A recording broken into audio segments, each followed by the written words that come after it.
അപ്പൊ നമ്മള് subject verb agreement എന്ന് പറയുന്ന ഒരു ടോപ്പിക്കിന്റെ ഏകദേശം തീരാറായ ഒരു സ്റ്റേജിലാണ് നിൽക്കുന്നത്.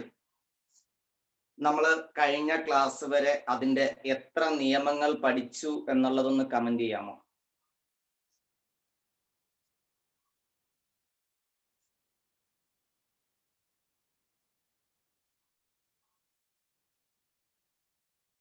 ഇരുപത്, ഒരാൾക്ക് 13. കഴിഞ്ഞ ക്ലാസ് വരെ നമ്മൾ എത്ര നിയമങ്ങൾ പഠിച്ചു എന്നുള്ളതെന്ന് കമന്റ് ചെയ്യുക. ഇപ്പൊ രണ്ടുപേർക്ക് രണ്ട് രീതിയിലാണ്. മൂന്നാമത്തെ ആൾ 20,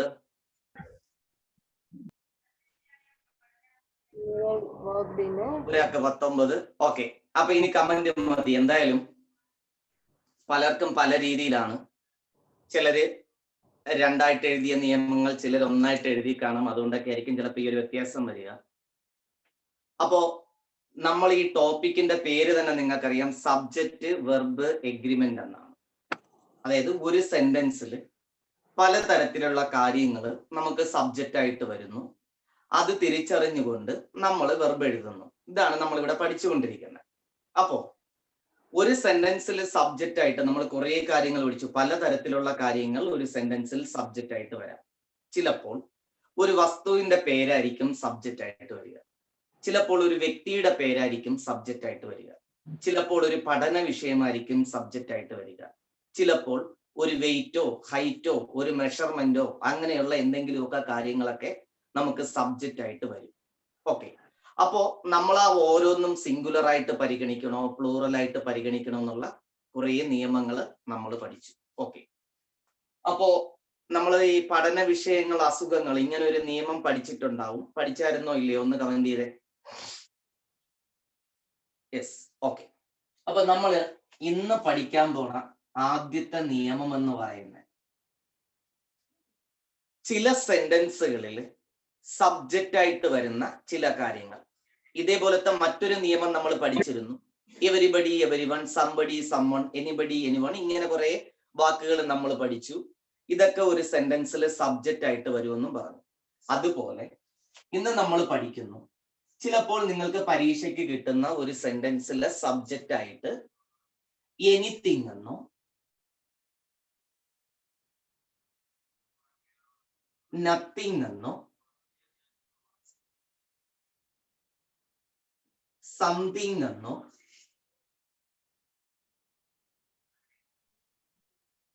എവരിതിങ് എന്നൊക്കെ തരാം.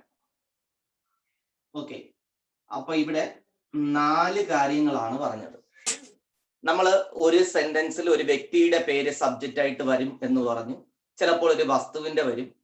അപ്പൊ അതേപോലെ ചിലപ്പോൾ ഒരു സെന്റൻസിലെ സബ്ജക്റ്റ് ആയിട്ട് വരുന്നത് എനിത്തിങ് എന്നോ നത്തിങ് എന്നോ സംതിങ് എന്നോ എവരിതിങ് എന്നൊക്കെ ആയിരിക്കും ഒരു സെന്റൻസിലെ സബ്ജക്റ്റ് വരുന്നത്. അപ്പൊ ഇവയിൽ ഏതെങ്കിലും ഒരു പദം ഒരു സെന്റൻസിലെ സബ്ജക്റ്റ് ആയിട്ട് നിങ്ങൾക്ക് കിട്ടിയാൽ നമുക്ക് അവിടെ വെർബ് എഴുതേണ്ടി വരും. ആ സമയത്ത് ഇവയ്ക്കൊപ്പം സിംഗുലർ വെർബ് മാത്രമേ എഴുതാൻ പാടുള്ളൂ. ഓക്കെ, ശ്രദ്ധിക്കുക. ഒരു സെന്റൻസിലെ സബ്ജക്റ്റ് ആയിട്ട് എനിത്തിങ് എന്നോ നത്തിങ് എന്നോ സംതിങ് എന്നോ എവരിതിങ് എന്നോ വന്നു കഴിഞ്ഞാൽ ആ സെന്റൻസിൽ വെർബായിട്ട് സിംഗുലർ വെർബ് മാത്രമേ കൊടുക്കാൻ പാടുള്ളൂ. ഓക്കെ, ക്ലിയർ ആണോ പറഞ്ഞത്? ഇതിൽ വേറൊന്നും മനസ്സിലാക്കാനൊന്നുമില്ല. ചിലപ്പോൾ ഇത് പരീക്ഷയ്ക്ക് നിങ്ങൾക്കൊരു ചോദ്യത്തിലെ സബ്ജക്റ്റ് ആയിട്ട് വരാം. വന്നു കഴിഞ്ഞാൽ കൺഫ്യൂഷൻ വേണ്ട. ഈ 4-ൽ ഏത് സബ്ജക്റ്റ് ആയിട്ട് നിങ്ങൾക്ക് കിട്ടിയാലും അവിടെ സിംഗുലർ വെർബ് മാത്രം കൊടുക്കുക. അടുത്ത നമ്പർ ഇട്ട് ഇതൊന്ന് നോട്ട് ചെയ്ത് വെച്ചേക്കുക.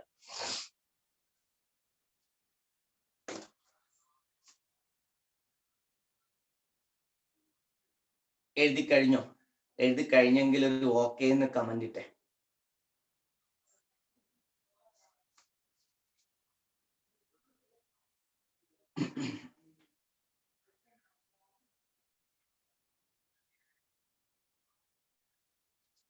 ഓക്കെ, അപ്പൊ ഇനി നമ്മൾ അടുത്ത നിയമത്തിലേക്ക് പോകുന്നു. അപ്പോ നമ്മൾ ഏതൊക്കെ നിയമമാണ് പഠിച്ചതെന്നുള്ള എനിക്ക് അറിയില്ല. അപ്പോ ഒരുപക്ഷെ കഴിഞ്ഞ ക്ലാസ്സുകളിൽ പഠിച്ച ഏതെങ്കിലും നിയമമാണ് ഞാൻ പറയുന്നതെങ്കിൽ അത് പഠിച്ചു എന്നൊന്ന് കമന്റ് ഇട്ടേക്കണം. ഓക്കെ, നമ്മളിപ്പോ പറഞ്ഞു ഒരു സെന്റൻസിൽ സബ്ജക്റ്റ് ആയിട്ട് വരാൻ സാധ്യതയുള്ള 4 കാര്യങ്ങൾ നമ്മൾ പറഞ്ഞു. അപ്പൊ ഇതുപോലെ ഒരു സെന്റൻസിലെ സബ്ജക്റ്റ് ആയിട്ട് പലതരത്തിലുള്ള കാര്യങ്ങൾ വരാം. നേരത്തെ പറഞ്ഞതുപോലെ ഒരു വ്യക്തിയുടെ പേര് വരാം, ഒരു വസ്തുവിന്റെ പേര് വരാം. ഇപ്പൊ പറഞ്ഞതുപോലെ ഈ 4 പദങ്ങളിൽ ആരെങ്കിലും ഒരാൾ സബ്ജക്റ്റ് ആയിട്ട് വരാം, ഒരു അളവ് ചിലപ്പോൾ സബ്ജക്റ്റ് ആയിട്ട് വരാം, ഒരു പഠന വിഷയം സബ്ജക്റ്റ് ആയിട്ട് വരാം, ഒരു അസുഖത്തിന്റെ പേര് സബ്ജക്റ്റ് ആയിട്ട് വരാം, കളികളുടെ പേര് സബ്ജക്റ്റ് ആയിട്ട് വരാം. ഇങ്ങനെ പലതരത്തിൽ നമുക്ക് സബ്ജക്റ്റുകൾ കിട്ടാം. അപ്പൊ ചില സബ്ജക്റ്റുകൾ അതിൽ സിംഗുലർ ആയിരിക്കും, ചില സബ്ജക്റ്റുകൾ പ്ലൂറൽ ആയിരിക്കും. ഇനി അടുത്ത് പഠിക്കുന്ന നിയമം, ചിലപ്പോൾ ഒരു സെന്റൻസിലെ സബ്ജക്റ്റ് ആയിട്ട് വരുന്നത് വാക്കുകളുടെ കൂട്ടമായിരിക്കാം. ഓക്കെ, അപ്പൊ സാധാരണ ഒരു സബ്ജക്റ്റ് ആയിട്ട് ഒരു ഒറ്റ പദമായിരിക്കും വരിക. ഇപ്പൊ നമ്മൾ നേരത്തെ പറഞ്ഞ പോലെ ചിലപ്പോൾ ഒരു സെന്റൻസിലെ സബ്ജക്റ്റ് ആയിട്ട് എവരിതിങ് എന്ന് മാത്രമേ കാണൂ. നമ്മൾ ഇതിനോടൊപ്പം സിംഗുലർ വെർബ് കൊടുക്കുന്നു. എന്നാൽ ചില ചോദ്യങ്ങളിൽ സബ്ജക്റ്റ് എന്ന് പറയുന്നത് വാക്കുകളുടെ കൂട്ടമായിരിക്കാം. നമ്മുടെ PSC പരീക്ഷകളിൽ ഇടയ്ക്കിടയ്ക്കൊക്കെ ഈ നിയമം ചോദിക്കാറുണ്ട്. ഓക്കെ, വാക്കുകളുടെ കൂട്ടം, അതായത് ഒന്നിൽ കൂടുതൽ പദങ്ങൾ ഒരു സെന്റൻസിലെ സബ്ജക്റ്റ് ആയിട്ട് വരും. ഒരു ഉദാഹരണം പറഞ്ഞാൽ, ചിലപ്പോ നിങ്ങൾക്ക് പരീക്ഷയ്ക്ക് കിട്ടുന്ന ഒരു ചോദ്യത്തിലെ സബ്ജക്റ്റ് ഇങ്ങനെ ആയിരിക്കാം: the teachers of the school, അല്ലെങ്കിൽ ടീച്ചേഴ്സ് ഓഫ് ദി സ്കൂൾ എന്നും വരാം. എങ്ങനെ വേണോ വരാം. ഓക്കെ, ഇതാണ് നമ്മൾ പറഞ്ഞ വാക്കുകളുടെ കൂട്ടം. PSC പരീക്ഷയ്ക്ക് ചോദിച്ചിട്ടുള്ള മറ്റൊരു സബ്ജക്റ്റ് ആണ് the quality of the mangoes. അപ്പൊ ഇങ്ങനെ ഒരു സാധനം കാണുമ്പോൾ പലർക്കും സംശയം തോന്നും, ഇതില് ഏതാണ് സബ്ജക്റ്റ്. ഓക്കെ, ചിലപ്പോൾ ഇതേ തന്നെ മറ്റൊരു രീതിയിൽ വരാം: the colour of the shirts. ഇങ്ങനെ പലതരത്തിൽ വരാം. ഇവിടെയൊക്കെ നമ്മൾ മനസ്സിലാക്കേണ്ടത് സബ്ജക്റ്റ് എന്ന് പറയുന്നത് വാക്കുകളുടെ കൂട്ടമാണ്. കാരണം ഇത് നമ്മൾ വായിച്ചു നോക്കുമ്പോൾ തന്നെ അറിയാം, the colour of the shirts. അറിയാന്നുള്ളൊരു പെട്ടെന്ന് എഴുതും. ആദ്യമായി കേൾക്കുന്ന ഒരാളാണെങ്കിൽ ഒരുപക്ഷെ സംശയം തോന്നും, ഇതിലെ സബ്ജക്റ്റ് എന്ന് പറയുന്ന കളറാണോ ഷർട്ട്സ് ആണോ. ചിലർക്ക് തോന്നും സബ്ജക്റ്റ് ക്വാളിറ്റി ആണോ മാംഗോസ് ആണോ. ചിലർക്ക് തോന്നും സ്കൂളാണോ സബ്ജക്റ്റ് ടീച്ചേഴ്സ് ആണോ സബ്ജക്റ്റ്. ഇങ്ങനെയൊക്കെ തോന്നും. ഓക്കെ, ഇവിടെയൊക്കെ നമ്മൾ നോക്കുമ്പോൾ അറിയണം, ഈ 2 സബ്ജക്റ്റുകളായി നമുക്ക് തോന്നുന്ന 2 പദങ്ങൾ ഇവിടെ ഉണ്ട് എല്ലായിടത്തും. ഓക്കെ, ഇതിനൊക്കെ കൂടെ ഒരു പ്രിപ്പോസിഷനും ഉണ്ട്. എല്ലായിടത്തും ഓഫ് തന്നെ വരണമെന്നില്ല, ചിലപ്പോൾ ഇൻ വരാം. ഇങ്ങനെ ഏതെങ്കിലും ഒരു പ്രിപ്പോസിഷൻ കൂടി ചേർത്തുകൊണ്ടായിരിക്കും ഈ 2 പദങ്ങളെയും കൂട്ടിച്ചേർത്തിരിക്കുന്നത്. അപ്പൊ നമുക്കിവിടെ 2 രീതിയിൽ ഇത് വേണമെങ്കിൽ മനസ്സിലാക്കാം. ഒന്ന്, വാക്കുകളുടെ കൂട്ടം സബ്ജക്റ്റ് ആയി വന്നാൽ ആദ്യ പദത്തെ നമ്മൾ സബ്ജക്റ്റ് ആക്കുക, അല്ലെങ്കിൽ ആദ്യ പദത്തിനനുസരിച്ച് വെർബ് കൊടുക്കുക. ഒന്നുകൂടി പറയുന്നു, വാക്കുകളുടെ കൂട്ടം സബ്ജക്റ്റ് ആയി വന്നാൽ ആദ്യ പദത്തിനനുസരിച്ച് വെർബ് കൊടുക്കുക. അല്ല എങ്കിൽ ഇങ്ങനെയും പറയാം, വാക്കുകളുടെ കൂട്ടം സബ്ജക്റ്റ് ആയി വന്നാൽ പ്രിപ്പോസിഷന് മുൻപുള്ള പദത്തിനനുസരിച്ച് വെർബ് എഴുതുക. ഓക്കെ, ഇങ്ങനെ 2 രീതിയിലും നമുക്ക് പറയാം. 2 രീതിയിലും പറഞ്ഞാലും കിട്ടുന്നത് ഒരേ സാധനം തന്നെ ആയിരിക്കും. ഓക്കെ, അപ്പൊ ഞാൻ ഇതിനെ ഇങ്ങനെ പറയുന്നുള്ളൂ, വാക്കുകളുടെ കൂട്ടം സബ്ജക്റ്റ് ആയി വരുമ്പോൾ ആദ്യ പദത്തിനനുസരിച്ച് വെർബ് എഴുതണം. എന്ന് വെച്ചാൽ ഇങ്ങനെയാണ് ചോദ്യം വരുന്നതെങ്കിൽ ടീച്ചേഴ്സിനനുസരിച്ച് വെർബ് എഴുതണം. ഇത് സിംഗുലർ ആണോ പ്ലൂറൽ ആണോ എന്ന് നോക്കി തീരുമാനിക്കുക. നമുക്കറിയാം ടീച്ചേഴ്സ് എന്ന് പറയുമ്പോൾ ഒന്നിൽ കൂടുതലാണ്, അതുകൊണ്ട് ഇതിനോടൊപ്പം പ്ലൂറൽ വെർബേ എഴുതാൻ പറ്റുള്ളൂ. ഇവിടെയാണ് നമ്മൾ നോക്കുന്നതെങ്കിൽ ഇവിടുത്തെ സബ്ജക്റ്റ് ക്വാളിറ്റി ആണ്. ഓക്കെ, ഇവിടെ യഥാർത്ഥത്തിൽ സബ്ജക്റ്റ് ഏതെന്ന് ചോദിച്ചു കഴിഞ്ഞാൽ ക്വാളിറ്റി ഓഫ് ദ മാംഗോസ് തന്നെയാണ് സബ്ജക്റ്റ്. ഇവിടെയും സബ്ജക്റ്റ് ഏതെന്ന് ചോദിച്ചാൽ the teachers of the school തന്നെയാണ് സബ്ജക്റ്റ്. ഇവിടെ സബ്ജക്റ്റ് ഏതെന്ന് ചോദിച്ചാൽ the colour of the shirts ആണ് സബ്ജക്റ്റ്. പക്ഷെ വെർബ് എഴുതുമ്പോൾ നമ്മൾ ആദ്യ പദത്തെ പരിഗണിച്ചാൽ മതി, അതിനനുസരിച്ച് വെർബ് കൊടുക്കുക. ഓക്കെ, അപ്പൊ ഇവിടെ നമ്മൾ നോക്കുമ്പോൾ ക്വാളിറ്റി എന്നുള്ളത് സിംഗുലർ ആണ്, ഇതിനെ തുടർന്ന് സിംഗുലർ എഴുതും. ഇവിടെ കളർ എന്ന് പറയുന്നത് സിംഗുലർ ആണ്, ഇതിനെ തുടർന്ന് നമ്മൾ സിംഗുലർ വെർബ് എഴുതും. ഇവിടെ വരുമ്പോൾ ടീച്ചേഴ്സ് പ്ലൂറൽ ആണ്, ഇതിനെ തുടർന്ന് നമ്മൾ പ്ലൂറൽ വെർബ് എഴുതും. ഓക്കെ, അപ്പൊ ഇവിടെ മനസ്സിലാക്കേണ്ട കാര്യം ഇത്രയേ ഉള്ളൂ, വാക്കുകളുടെ കൂട്ടം സബ്ജക്റ്റ് ആയി വന്നാൽ ആദ്യ പദത്തിനനുസരിച്ച് വെർബ് എഴുതുക. ഈ അടുത്തിടെ ഒരു പരീക്ഷയ്ക്ക് ഇതേപോലെ ഒരു സെന്റൻസ് കൊടുത്തിട്ട് ഇതിന്റെ സബ്ജക്റ്റ് ചോദിച്ചിരുന്നു. സബ്ജക്റ്റ് ആണ് ചോദിക്കുന്നതെങ്കിൽ ഇത് മൊത്തത്തിൽ പരിഗണിക്കുക. ഓക്കെ, ക്ലിയർ ആണോ പറഞ്ഞത്?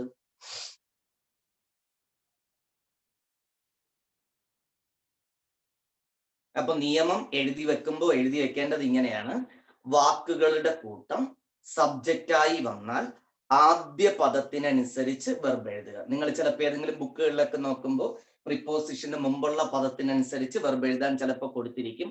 എന്നാലും പേടിക്കേണ്ട, പ്രിപ്പോസിഷന് മുമ്പെന്ന് പറഞ്ഞാലും ആദ്യ പദം എന്ന് പറഞ്ഞാലും കിട്ടുന്നത് ഒരേ സാധനം തന്നെയായിരിക്കും. ഓക്കെ, അപ്പൊ ഞാനിനി ബോർഡ് ക്ലീൻ ചെയ്യാണ്.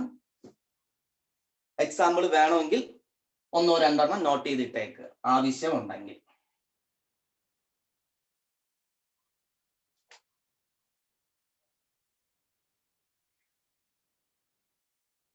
എഴുതി കഴിഞ്ഞോ?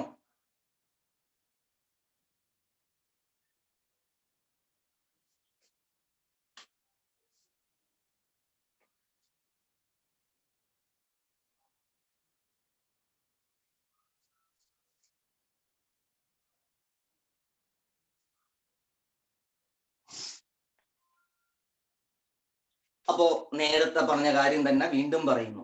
ഇപ്പോഴും നമ്മൾ പറയുന്നത് എന്താണ്? ഒരു സെന്റൻസിൽ സബ്ജക്റ്റായി വരാൻ സാധ്യതയുള്ള കാര്യങ്ങളെ കുറിച്ചാണ് പറയുന്നത്. ഓക്കെ, തൊട്ടു മുന്നേ മറ്റൊരു നിയമം പഠിച്ചു, ഇപ്പൊ പഠിച്ചു വാക്കുകളുടെ കൂട്ടവും സബ്ജക്റ്റായി വരാം എന്ന് പറഞ്ഞു. ഓക്കെ, അപ്പൊ ഇനി നമ്മൾ പറയാൻ പോണത്, ചിലപ്പോൾ ഒരു സെന്റൻസിലെ സബ്ജക്റ്റായി വരുന്നത് വെർബിന്റെ ING രൂപമായിരിക്കാം.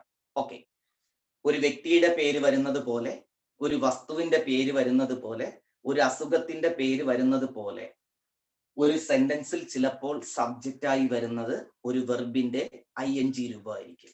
ഓക്കെ,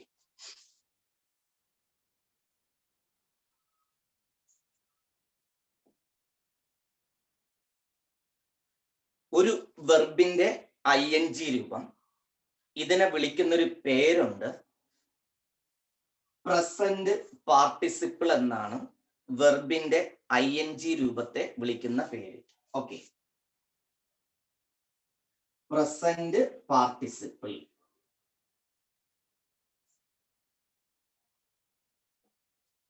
വെർബിനൊരു മൂന്നാമത്തെ രൂപമുണ്ട്, അതിനെ വിളിക്കുന്ന പേര് നിങ്ങൾക്കറിയാം, പാസ്റ്റ് പാർട്ടിസിപ്പിൾ എന്നാണ്. ഇത് പാസ്റ്റ് പാർട്ടിസിപ്പിൾ അല്ല, പ്രസന്റ് പാർട്ടിസിപ്പിൾ എന്നാണ്. പ്രസന്റ് പാർട്ടിസിപ്പിൾ എന്ന് വെച്ചാൽ വെർബിന്റെ ING രൂപം എന്നാണ്. ഇപ്പൊ ഒരു തമാശയ്ക്ക് ചോദ്യം ഉണ്ടാക്കുന്ന ഒരാളാണെങ്കിൽ അദ്ദേഹം എന്ത് ചെയ്യും? ഒരു 4 വെർബ് തന്നിട്ട് ഇതിലേതാണ് പ്രസന്റ് പാർട്ടിസിപ്പിൾ എന്ന് ചോദിക്കാം. ഓക്കെ, അപ്പോ സാധാരണ എല്ലാവരും ഇതിനെ ING ഫോം എന്നായിരിക്കും പറയുക. അതിന്റെ യഥാർത്ഥ പേര് പ്രസന്റ് പാർട്ടിസിപ്പിൾ എന്നാണ്. ഒന്ന് നോക്കി വെച്ചേക്കുക. ഓക്കെ, അപ്പോ ഇനി എപ്പോഴെങ്കിലും ഒക്കെ വെർബിന്റെ ING രൂപം കാണുമ്പോൾ ഈ ഒരു പേര് കൂടി മനസ്സിൽ ഓർമ്മ വരണം, പ്രസന്റ് പാർട്ടിസിപ്പിൾ. ഓക്കെ, ഈ വെർബിന്റെ ING രൂപത്തെ, അല്ലെങ്കിൽ ഒരു വെർബിന്റെ ING രൂപം ഒരു സെന്റൻസിൽ സബ്ജക്റ്റ് ആയി കടന്നു വരാം. ഓക്കെ, സാധാരണ നമ്മൾ ഇതിനെ വെർബായിട്ടാണ് ഉപയോഗിക്കുക. എന്നാൽ ചില സെന്റൻസുകളിൽ സബ്ജക്റ്റ് ആയി വരുന്നത് ഒരു വെർബിന്റെ ING രൂപമായിരിക്കും. അപ്പോൾ അതിന്റെ പേര് മാറി ഇതിനെ ജെറണ്ട് എന്ന് വിളിക്കും. ഓക്കെ, ഇത് PSCയുടെ ഒരു സ്ഥിരം ചോദ്യമാണ്. ഒരു സെന്റൻസ് തന്നിട്ട് അതിന്റെ ജെറണ്ട് ഏതെന്ന് ചോദിക്കും. ഓക്കെ, അപ്പോ ജെറണ്ട് എന്ന് വെച്ചാൽ വേറൊന്നുമില്ല, ഒരു വെർബിന്റെ ING രൂപം എപ്പോഴാണോ സബ്ജക്റ്റ് ആയി വരുന്നത് അപ്പോൾ അതിനെ വിളിക്കുന്ന പേരാണ് ജെറണ്ട്. ഒരു വെർബിന്റെ ING രൂപം വെർബായി നിൽക്കുമ്പോൾ അതിനെ വിളിക്കുന്ന പേരാണ് പ്രസന്റ് പാർട്ടിസിപ്പിൾ. ഓക്കെ, ചുരുക്കി പറഞ്ഞാൽ ഒരു വെർബിന്റെ ING രൂപം വെർബായിട്ടും വരാം, സബ്ജക്റ്റ് ആയിട്ടും വരാം. സബ്ജക്റ്റ് ആയിട്ട് വരുമ്പോൾ അത് ജെറണ്ട് എന്നും, വെർബായി വരുമ്പോൾ പ്രസന്റ് പാർട്ടിസിപ്പിൾ എന്നും അറിയപ്പെടും. ഇത്രയും പറഞ്ഞ ഓക്കെ ആണോ?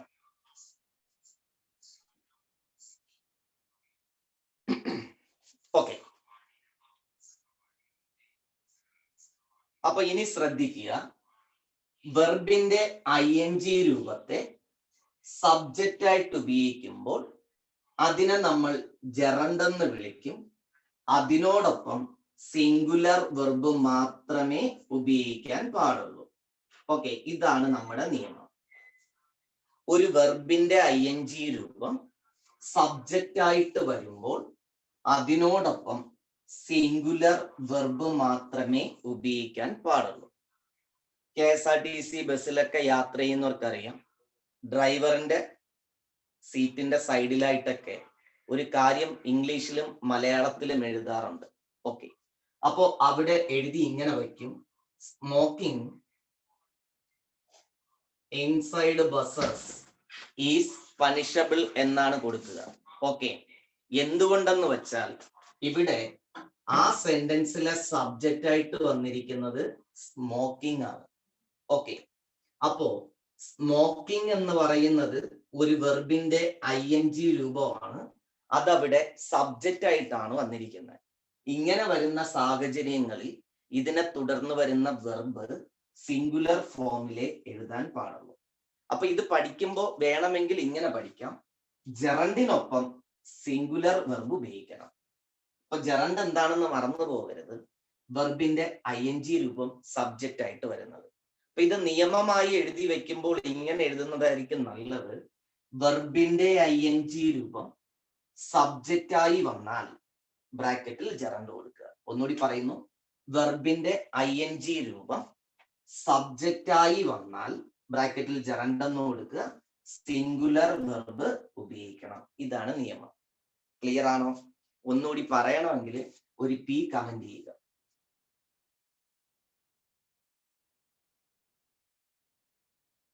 അപ്പൊ ഇനി ഒരിക്കലും ഈ പ്രസന്റ് പാർട്ടിസിപ്പിളും ജെറണ്ടും തമ്മിൽ മാറിപ്പോകരുത്.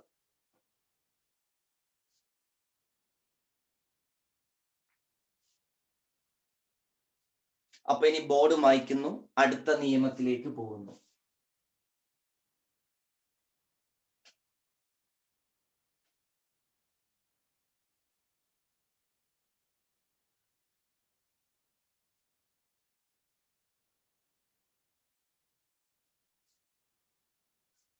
ഓക്കെ, നോക്കൂ.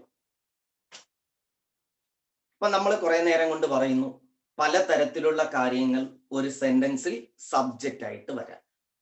അതിന് പലതരത്തിലുള്ള രീതിയിൽ അല്ലെങ്കിൽ പലതരത്തിലുള്ള സബ്ജക്റ്റുകളാണ് നമ്മൾ ഈ പറഞ്ഞു പോകുന്നത്. ഇനി അടുത്ത് പഠിക്കാൻ പോണ ഒരു കാര്യം, ചിലപ്പോൾ ഞാൻ കഴിഞ്ഞ ക്ലാസ്സിൽ ഇത് പറഞ്ഞിട്ടുണ്ടാവാം, അഥവാ പറഞ്ഞിട്ടുണ്ടെങ്കിൽ ഉടനെ പഠിച്ചു എന്നൊന്ന് കമന്റ് ഇടുക. ഓക്കെ, അപ്പോൾ നമ്മൾ ഒരു വ്യക്തിയുടെ പേര് സബ്ജക്റ്റ് ആയി വരുമെന്ന് പറഞ്ഞു. ഇപ്പൊ ഇതാ തൊട്ട് മുന്നേ പറഞ്ഞു അടുത്തൊരു നിയമം. ഇങ്ങനെ പലതരത്തിലുള്ള കാര്യങ്ങൾ ഒരു സെന്റൻസിൽ സബ്ജക്റ്റ് ആയിട്ട് വരാം.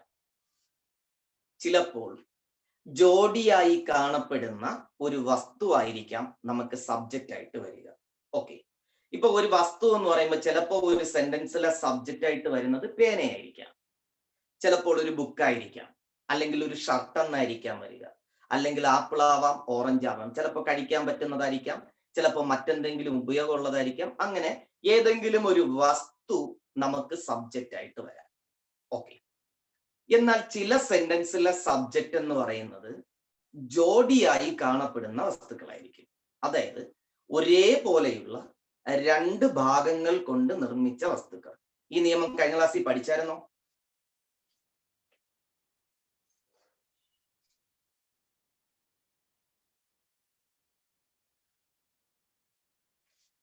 ഒരു പ്രതികരണമില്ല. ആ ബ്രെഡ് ആൻഡ് ബട്ടർ നമ്മൾ ജോഡിയായി കാണപ്പെടുന്നതെന്ന് പഠിച്ചു. അതിന് നമ്മൾ പറഞ്ഞു അത് പാഴ്സൽ സബ്ജക്റ്റ് എന്നും പറഞ്ഞു. ഓക്കെ, എന്തായാലും ആ പേര് പറയാതിരിക്കാൻ സാധ്യതയില്ല. അത് നമ്മൾ പാഴ്സൽ സബ്ജക്റ്റ് എന്നാണ് പഠിച്ചത്. അത് ജോഡിയായി കാണപ്പെടുന്ന സബ്ജക്റ്റ് തന്നെയാണ്. ഓക്കെ, ഇവിടെ നമ്മൾ പഠിക്കുന്നത് ജോഡി, അവിടെ നമ്മൾ പ്രത്യേകം പറഞ്ഞു അതിനെ ആൻഡ് കൊണ്ട് കൂട്ടിച്ചേർക്കും എന്നൊക്കെ പറഞ്ഞു.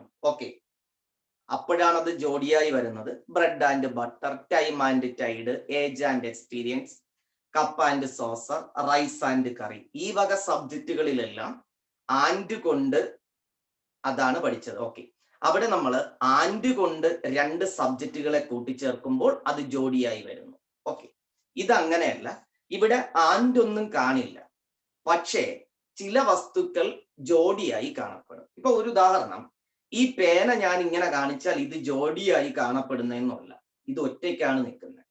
എന്നാൽ എന്റെ മുഖത്തിരിക്കുന്ന കണ്ണട നിങ്ങളൊന്ന് നോക്കിയേ, ഒരേപോലത്തെ രണ്ട് ഭാഗങ്ങൾ ഇതിനുണ്ട്. ഓക്കെ, ഇതിനെ നമുക്ക് സെപ്പറേറ്റ് ചെയ്യാൻ പറ്റില്ല. കാരണം സെപ്പറേറ്റ് ചെയ്ത് കഴിഞ്ഞാൽ അതിന്റെ ഉപയോഗം പിന്നെ ഇല്ല. ഓക്കെ, നിങ്ങളൊക്കെ ഇടുന്ന പാൻസ്, ആ പാൻസിന് ഒരേപോലത്തെ രണ്ട് ഭാഗങ്ങളുണ്ട്. ഇതാണ് ജോഡിയായി കാണപ്പെടുന്ന വസ്തുക്കൾ എന്ന് പറഞ്ഞത്. ഓക്കെ, അപ്പോ ഇത്തരത്തിലുള്ള ഒരു സബ്ജക്റ്റ് ചിലപ്പോൾ നിങ്ങൾക്ക് പരീക്ഷയ്ക്ക് ഒരു സെന്റൻസിലെ സബ്ജക്റ്റ് ആയി കടന്നു വരാം.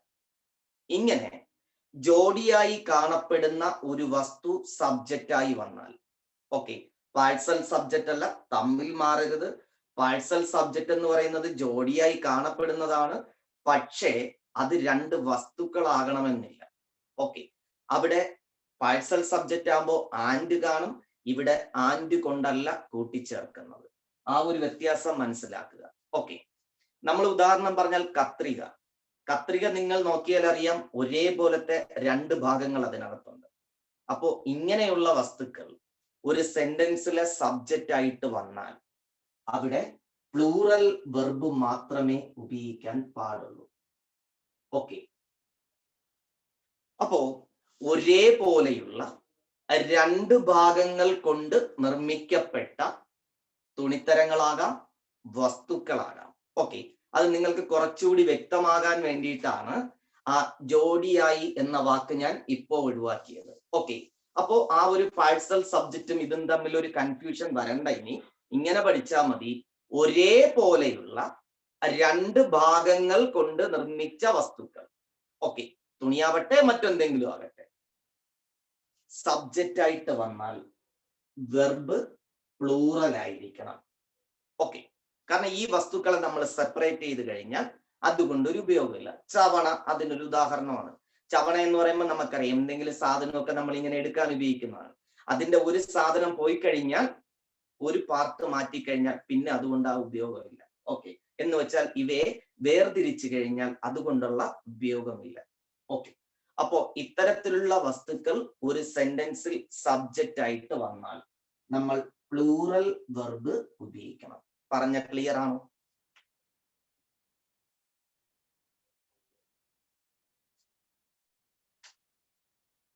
അപ്പോ എഴുതി വെക്കുമ്പോ, ഇപ്പൊ എഴുതരുത്, എഴുതി വെക്കുമ്പോൾ ഇങ്ങനെ തന്നെ എഴുതുക. അപ്പോ കാരണം പരീക്ഷയ്ക്ക് നിങ്ങൾക്ക് ഒരു ചോദ്യം ഇതുമായി ബന്ധപ്പെട്ട് വന്നാൽ ഈ നിയമം നിങ്ങൾക്ക് ഓർമ്മ കിട്ടും. ഓക്കെ, ഒരേപോലെയുള്ള രണ്ട് ഭാഗങ്ങൾ കൊണ്ട് നിർമ്മിച്ച വസ്തുക്കൾ സബ്ജക്റ്റ് ആയി വന്നാൽ പ്ലൂറൽ വെർബ് ഉപയോഗിക്കണം. ഇങ്ങനെ തന്നെ എഴുതി വെക്കുക. ഓക്കെ, ഒരേപോലെയുള്ള രണ്ട് ഭാഗങ്ങൾ കൊണ്ട് നിർമ്മിച്ച വസ്തുക്കൾ സബ്ജക്റ്റ് ആയി വന്നാൽ പ്ലൂറൽ വെർബ് ഉപയോഗിക്കണം. ഓക്കെ, അപ്പൊ ഉദാഹരണം പറഞ്ഞാൽ ഇത് PSC സ്ഥിരം ചോദിക്കുന്നതാണ്, പാൻസ്, ജീൻസ്. ഓക്കെ, ഇത് രണ്ടും PSC ചോദിച്ചിട്ടുള്ളതാണ്. ഓക്കെ, പിന്നെ സിസേഴ്സ്, നമ്മുടെ കത്രിക, ഇത് പരീക്ഷയ്ക്ക് ചോദിച്ചിട്ടുള്ളതാണ്. ബൈനോക്കുലേഴ്സ്, ഇതൊക്കെ നമ്മുടെ PSCയുടെ സ്ഥിരം ചോദ്യങ്ങളാണ്. അപ്പൊ മനസ്സിലാക്കുക, ഇത്തരത്തിലുള്ള സബ്ജക്റ്റുകൾ നമുക്കൊരു സെന്റൻസിൽ വന്നു കഴിഞ്ഞാൽ പ്ലൂറൽ വെർബ് മാത്രമേ ഉപയോഗിക്കാൻ പാടുള്ളൂ. ഓക്കെ, പിന്നെ ശ്രദ്ധിക്കേണ്ട മറ്റൊരു കാര്യം, ഇത് തന്നെ മറ്റൊരു രീതിയിൽ നമുക്ക് പരീക്ഷയ്ക്ക് വരാം. ഇവയ്ക്ക് മുമ്പ് എ പെയർ ഓഫ് എന്ന് വന്നാൽ, ഓക്കെ, അല്ലെങ്കിൽ ഇതിനെ നമുക്ക് വേണ്ട, ഞാൻ ഇത് ഇവിടെ സ്റ്റോപ്പ് ചെയ്യുന്നു. ഓക്കെ, നമുക്കത് അടുത്ത നിയമമായിട്ട് പഠിക്കാം. അപ്പൊ ഇതിങ്ങനെ എഴുതുക, ഒരേപോലത്തെ രണ്ട് ഭാഗങ്ങൾ കൊണ്ട് നിർമ്മിക്കപ്പെട്ട വസ്തുക്കൾ സബ്ജക്റ്റ് ആയി വന്നാൽ പ്ലൂറൽ വെർബ് ഉപയോഗിക്കണം. ഓക്കെ, എഴുതി കഴിഞ്ഞോ?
ഇടയ്ക്കൊന്ന് വീഡിയോ കട്ടായി പോയി. ഞാൻ പറയുന്ന വല്ലതും കേൾക്കായിരുന്നു? പറയുന്ന കേൾക്കാമോ? നോ സാറോ? ഇപ്പൊ കേൾക്കാമോ? ഇപ്പൊ കേൾക്കാം. ഓക്കെ, ഒരു മിനിറ്റ് ഒന്ന് വെയിറ്റ് ചെയ്യുക.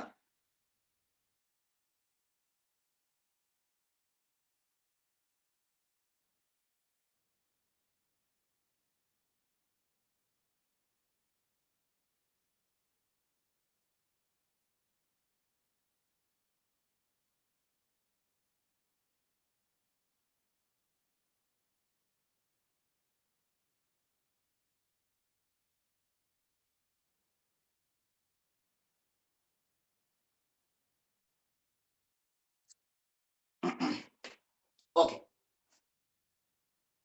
അപ്പോ ഈ നിയമം നിങ്ങൾ എഴുതി കാണും. അടുത്ത നിയമത്തിലേക്ക് പോകുന്നു. ഇത്രയേ ഉള്ളൂ. നിങ്ങൾക്ക് പരീക്ഷയ്ക്ക് കിട്ടുന്ന ഒരു ചോദ്യത്തിലെ സബ്ജക്റ്റ് സ്റ്റാർട്ട് ചെയ്യുന്നത് എ പെയർ ഓഫ് എന്നാണെങ്കിൽ, ഓക്കെ, എ പെയർ ഓഫ്. അപ്പൊ നിങ്ങൾ ഇവിടെ ഇത്രയും ഓർത്താൽ മതി. എ പെയർ ഓഫിനൊപ്പം സിംഗുലർ വെർബ് മാത്രം ഉപയോഗിക്കുക. ഇതാണ് നമ്മുടെ അടുത്ത നിയമം. എ പെയർ ഓഫിനൊപ്പം സിംഗുലർ വെർബ് മാത്രം ഉപയോഗിക്കുക. ഓക്കെ, അപ്പോ ചിലപ്പോൾ പരീക്ഷയ്ക്ക് ഈ ചോദ്യം ഇങ്ങനെ വരാം. എ പെയർ ഓഫ് സിസേഴ്സ് എന്നായിരിക്കും വരിക. ചിലപ്പോൾ ഈ ചോദ്യം വരിക എ പെയർ ഓഫ് ജീൻസ് എന്നായിരിക്കാം. ചിലപ്പോൾ ഈ ചോദ്യം വരിക എ പെയർ ഓഫ് പാൻസ് എന്നായിരിക്കാം. ചിലപ്പോൾ വരും എ പെയർ ഓഫ് സ്പെക്ടാക്കിൾസ് എന്ന് വരാം. ഓക്കെ, അപ്പൊ പേടിക്കണ്ട. എ പെയർ ഓഫ് ചേർന്നാണ് ഒരു ചോദ്യം വരുന്നതെങ്കിൽ സിംഗുലർ മാത്രമേ എഴുതാൻ പാടുള്ളൂ. അതേ സ്ഥാനത്ത് പാൻസ് എന്ന് മാത്രമാണെങ്കിൽ പ്ലൂറൽ എഴുതുകയും വേണം. ഓക്കെ, അതാണ് നമ്മൾ നേരത്തെ പഠിച്ച നിയമം. അത് അങ്ങനെ തന്നെ പഠിച്ചാൽ മതി. ഒരേപോലുള്ള രണ്ട് ഭാഗങ്ങൾ കൊണ്ട് നിർമ്മിച്ച വസ്തുക്കൾ സബ്ജക്റ്റായി വന്നാൽ പ്ലൂറൽ വെർബ് ഉപയോഗിക്കുക. അടുത്ത നിയമം പഠിക്കുക. എ പെയർ ഓഫ് എന്ന് എവിടെ കണ്ടാലും എന്തിനൊപ്പം കണ്ടാലും എന്തേ കൊടുക്കാൻ പാടുള്ളൂ? സിംഗുലർ കൊടുക്കാൻ പാടുള്ളൂ. ഓക്കെ, അപ്പൊ ചിലപ്പോ ഈ എ പെയർ ഓഫ് എന്ന് ചേർത്തായിരിക്കും നമ്മൾ ഈ പറഞ്ഞ കാര്യങ്ങൾ വരിക. എങ്കിലും പേടിക്കരുത്. എ പെയർ ഓഫിന് ഒപ്പം സിംഗുലറെ ഉപയോഗിക്കാൻ പാടുള്ളൂ. അതുകൊണ്ട് എ പെയർ ഓഫ് എവിടെ കണ്ടാലും സിംഗുലർ മാത്രം കൊടുക്കണം. അതിനുശേഷം എന്തു വന്നു എന്നുള്ളത് നോക്കണ്ട. ഓക്കെ, അപ്പോ എ പെയർ ഓഫ് എന്ന് വന്നു കഴിഞ്ഞാൽ എന്ത് കൊടുക്കുക? സിംഗുലർ വെർബ് കൊടുക്കുക. ക്ലിയർ ആണോ പറഞ്ഞത്?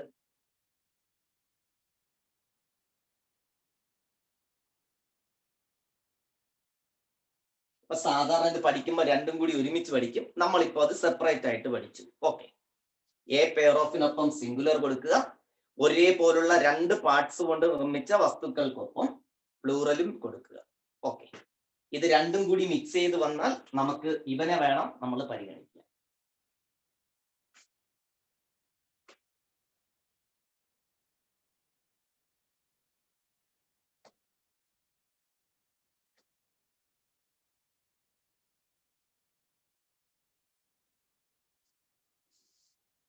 ഓക്കെ, അപ്പോ അടുത്തൊരു നിയമത്തിലേക്ക് പോകുന്നു. ചിലപ്പോൾ ഒരു സെന്റൻസിലെ സബ്ജക്റ്റ് ആയിട്ട് വരുന്നത് ഒരു രാജ്യത്തിന്റെ പേരോ ചിലപ്പോൾ ഒരു സംസ്ഥാനത്തിന്റെ പേരൊക്കെ ആയിരിക്കാം. ഓക്കെ, നമ്മൾ നേരത്തെ പറഞ്ഞു ചിലപ്പോൾ ഒരു സെന്റൻസിലെ സബ്ജക്റ്റ് ഒരു വ്യക്തിയുടെ പേരായിരിക്കാം, ചിലപ്പോൾ ഒരു വസ്തുവിന്റെ പേരായിരിക്കാം, ചിലപ്പോൾ ഒരു സ്ഥലത്തിന്റെ പേരായിരിക്കാം. ഓക്കെ, അപ്പൊ ഇവിടെ ഇപ്പൊ നമ്മൾ പഠിക്കുന്നു ഒരു സെന്റൻസിലെ സബ്ജക്റ്റ് ആയിട്ട് വരുന്നത് ഒരു രാജ്യത്തിന്റെ പേരോ സംസ്ഥാനത്തിന്റെ പേരോ ആയിരിക്കാം. ഓക്കെ, അപ്പൊ ഇവിടെ ശ്രദ്ധിക്കേണ്ട ഒരു കാര്യം, നമ്മുടെ PSC പരീക്ഷകളെ സംബന്ധിച്ച് ഒരു രാജ്യത്തിന്റെ പേരോ ഒരു സംസ്ഥാനത്തിന്റെ പേരോ നമുക്ക് വരുമ്പോൾ അതിനകത്ത് ഒളിച്ചിരിക്കുന്ന ഏതെങ്കിലും ഒരു നിയമം കാണും. എങ്കിൽ മാത്രമേ അങ്ങനെ ഒരു ചോദ്യം നമുക്ക് പരീക്ഷയ്ക്ക് വരുള്ളൂ. ഓക്കെ, അപ്പൊ ഇവിടെ നിങ്ങൾ മനസ്സിലാക്കുക, സാധാരണ ഒരു രാജ്യത്തിന്റെ പേരിനൊപ്പം നമ്മൾ സിംഗുലർ ആണ് ഉപയോഗിക്കുക. അതുകൊണ്ട് തന്നെ ഒരിക്കലും അത്തരത്തിലുള്ള ഒരു ചോദ്യം നമുക്ക് പരീക്ഷയ്ക്ക് തരില്ല. കാരണം എല്ലാവർക്കും അറിയാം, ഇപ്പൊ ഇന്ത്യ എന്ന് പറയുമ്പോൾ അത് ഒന്നേ ഉള്ളൂ, ഇപ്പൊ കേരളം എന്ന് പറയുമ്പോൾ ഒന്നേ ഉള്ളൂ. അതുകൊണ്ട് ഈ രാജ്യങ്ങളുടെയും സംസ്ഥാനങ്ങളുടെയൊക്കെ പേരുകൾ സാധാരണ സിംഗുലർ ആണ്. നമുക്ക് ഈ ടോപ്പിക്ക് പഠിക്കുമ്പോൾ ഇതിൽ നിന്ന് വ്യത്യസ്തമായ ഒരു നിയമം പഠിക്കാനുണ്ട്. ഒരു രാജ്യത്തിന്റെയോ സംസ്ഥാനത്തിന്റെ പേരോ നമുക്ക് ഒരു സബ്ജക്റ്റ് ആയിട്ട് വരാം. ചിലപ്പോൾ ഒരു സെന്റൻസിന്റെ സബ്ജക്റ്റ് ഓസ്ട്രേലിയ എന്നായിരിക്കാം. ഓക്കെ, ചിലപ്പോൾ റഷ്യ എന്ന് തരാം, ചിലപ്പോൾ ഫ്രാൻസ് എന്ന് തരാം. പക്ഷേ ഇത് കണ്ട ഉടനെ കയറി ഉത്തരം എഴുതരുത്. ഈ ഓസ്ട്രേലിയയെ കുറിച്ച് എന്താണ് പറഞ്ഞിരിക്കുന്നതെന്ന് നോക്കണം. ഓക്കെ, അപ്പോ ഒരു രാജ്യത്തിന്റെയോ സംസ്ഥാനത്തിന്റെയോ പേര് സബ്ജക്റ്റ് ആയിട്ട് വരാം. അങ്ങനെ വരുമ്പോൾ അത് സ്പോർട്സുമായി ബന്ധപ്പെട്ട എന്തെങ്കിലും കാര്യത്തെ കുറിച്ചാണോ തുടർന്ന് പറഞ്ഞിരിക്കുന്നതെന്ന് നോക്കണം. ഓക്കെ, അപ്പൊ ചിലപ്പോ പറയുന്നത് ഓസ്ട്രേലിയ ഒരു ക്രിക്കറ്റ് കളി ജയിച്ചതിനെ കുറിച്ചായിരിക്കാം, ചിലപ്പോ ഫ്രാൻസ് ഒരു ഫുട്ബോൾ ടൂർണമെന്റ് ജയിച്ചതിനെ കുറിച്ചായിരിക്കാം. അപ്പോ ഇങ്ങനെ സ്പോർട്സുമായി ബന്ധപ്പെട്ട ഒരു കാര്യത്തെ കുറിച്ച് പറയുമ്പോൾ രാജ്യങ്ങളുടെയും സംസ്ഥാനങ്ങളുടെയും പേരുകൾക്കൊപ്പം പ്ലൂറൽ വെർബ് വേണം ഉപയോഗിക്കാൻ. ഓക്കെ, ഒറ്റ വാക്കിൽ പറഞ്ഞാൽ ഇത്രയേ ഉള്ളൂ. കായിക ലോകത്തെ കാര്യങ്ങളെ കുറിച്ച് പറയുമ്പോൾ അല്ലെങ്കിൽ സ്പോർട്സുമായി ബന്ധപ്പെട്ട കാര്യങ്ങളെ കുറിച്ച് പറയുമ്പോൾ രാജ്യങ്ങളുടെയോ സംസ്ഥാനങ്ങളുടെയോ പേരുകൾക്കൊപ്പം പ്ലൂറൽ ഉപയോഗിക്കണം. ഓക്കെ, ഇതാണ് നിയമം. അപ്പോ പെട്ടെന്നൊരു രാജ്യത്തിന്റെ പേര് കണ്ട ഉടനെ കയറി സിംഗുലർ എഴുതരുത്, നോക്കണം. സാധാരണ നമുക്ക് ഇത്തരത്തിലുള്ള പരീക്ഷകളിൽ തുടർന്ന് വന്നിരിക്കുന്നത് സ്പോർട്സുമായി ബന്ധപ്പെട്ട എന്തെങ്കിലും ഒരു കാര്യത്തെ കുറിച്ച് പറഞ്ഞുകൊണ്ടാവും. അങ്ങനെയാണെങ്കിൽ പ്ലൂറൽ കൊടുക്കുക. ഒരു രാജ്യത്തെ കുറിച്ച് മറ്റെന്തെങ്കിലും ആണ്, ഇപ്പൊ ചിലപ്പോൾ സ്വാതന്ത്ര്യം കിട്ടിയതിനെ കുറിച്ചായിരിക്കാം. ഓക്കെ, അതൊക്കെയാണെങ്കിൽ ഈ നിയമത്തിലില്ല. അതുകൊണ്ടാണ് അത് പ്രത്യേകം പറഞ്ഞത്. സ്പോർട്സുമായി ബന്ധപ്പെട്ട കാര്യങ്ങളെ കുറിച്ചാണ് പറയുന്നതെങ്കിൽ രാജ്യങ്ങളുടെ പേരുകൾക്കൊപ്പം സംസ്ഥാനങ്ങളുടെ പേരുകൾക്കൊപ്പം പ്ലൂറൽ വെർബ് ഉപയോഗിക്കണം. വളരെ അപൂർവമായി മാത്രമേ ഈ ഒരു നിയമം പരീക്ഷയ്ക്ക് ചോദിച്ചിട്ടുള്ളൂ. ഓക്കെ, അല്ലാതെ സ്ഥിരം ചോദ്യമൊന്നുമല്ല ഇത്.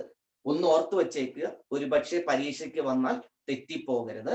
നിയമം എഴുതുമ്പോൾ ഇങ്ങനെ എഴുതുക: സ്പോർട്സുമായി ബന്ധപ്പെട്ട കാര്യങ്ങളെ കുറിച്ച് പറയുമ്പോൾ രാജ്യങ്ങളുടെയും സംസ്ഥാനങ്ങളുടെയും പേരുകൾക്കൊപ്പം പ്ലൂറൽ വെർബ് ഉപയോഗിക്കണം. ഇതാണ് നിയമം. ക്ലിയർ ആണോ?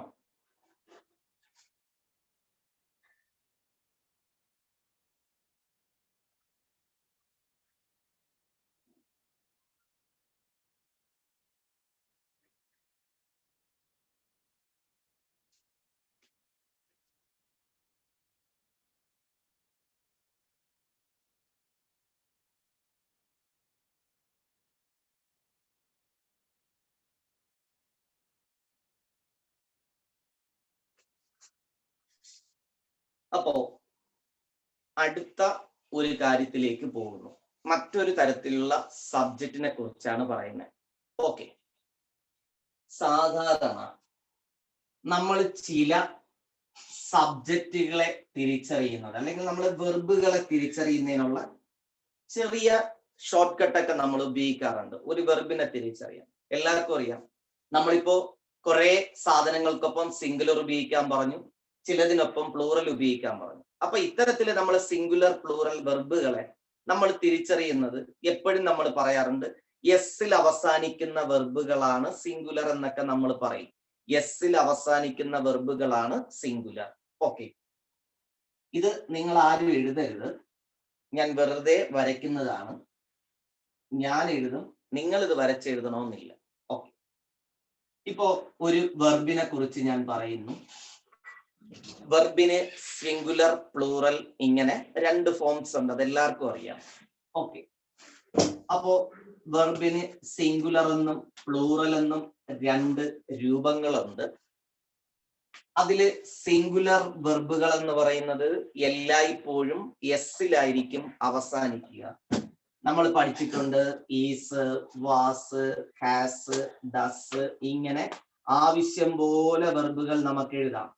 ഗോസ് എഴുതാം, പ്ലേസ് എഴുതാം, ഇങ്ങനെ ആവശ്യം പോലെ വെർബുകൾ എഴുതാം.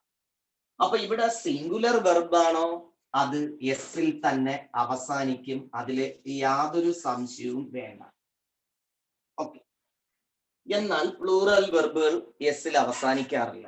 ഓക്കെ, ഈസിന്റെ പ്ലൂറൽ അറിയാം, ആറ്, വാസിൻ്റെത് അറിയാം, വേറ്, ഹാസിൻ്റെത് അറിയാം, ഹാവ്, ഡസിന്റെ അറിയാം, ഡു, ഗോസിന്റെ അറിയാം, ഗോ, പ്ലേസിന്റെ അറിയാം, പ്ലേ.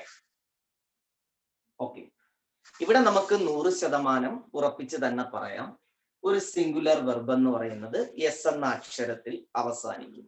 ഓക്കെ, ഇതെല്ലാവർക്കും അറിയാം. എന്നാൽ വെർബ് പോലെ തന്നെ നമ്മൾ പഠിക്കുന്നതാണ് നൗൺ അല്ലെങ്കിൽ ഒരു സബ്ജക്റ്റ്. അതായത് നൗൺ തന്നെയാണ് ഒരു സബ്ജക്റ്റ് ആയിട്ട് വരുന്ന. നൗൺ എന്ന് വെച്ചാൽ അറിയാം, എന്തിന്റെയെങ്കിലും പേര്. ഓക്കെ, ഈ സാധനത്തിന് ഇതേപോലെ സിംഗുലർ പ്ലൂറൽ ഉണ്ട്.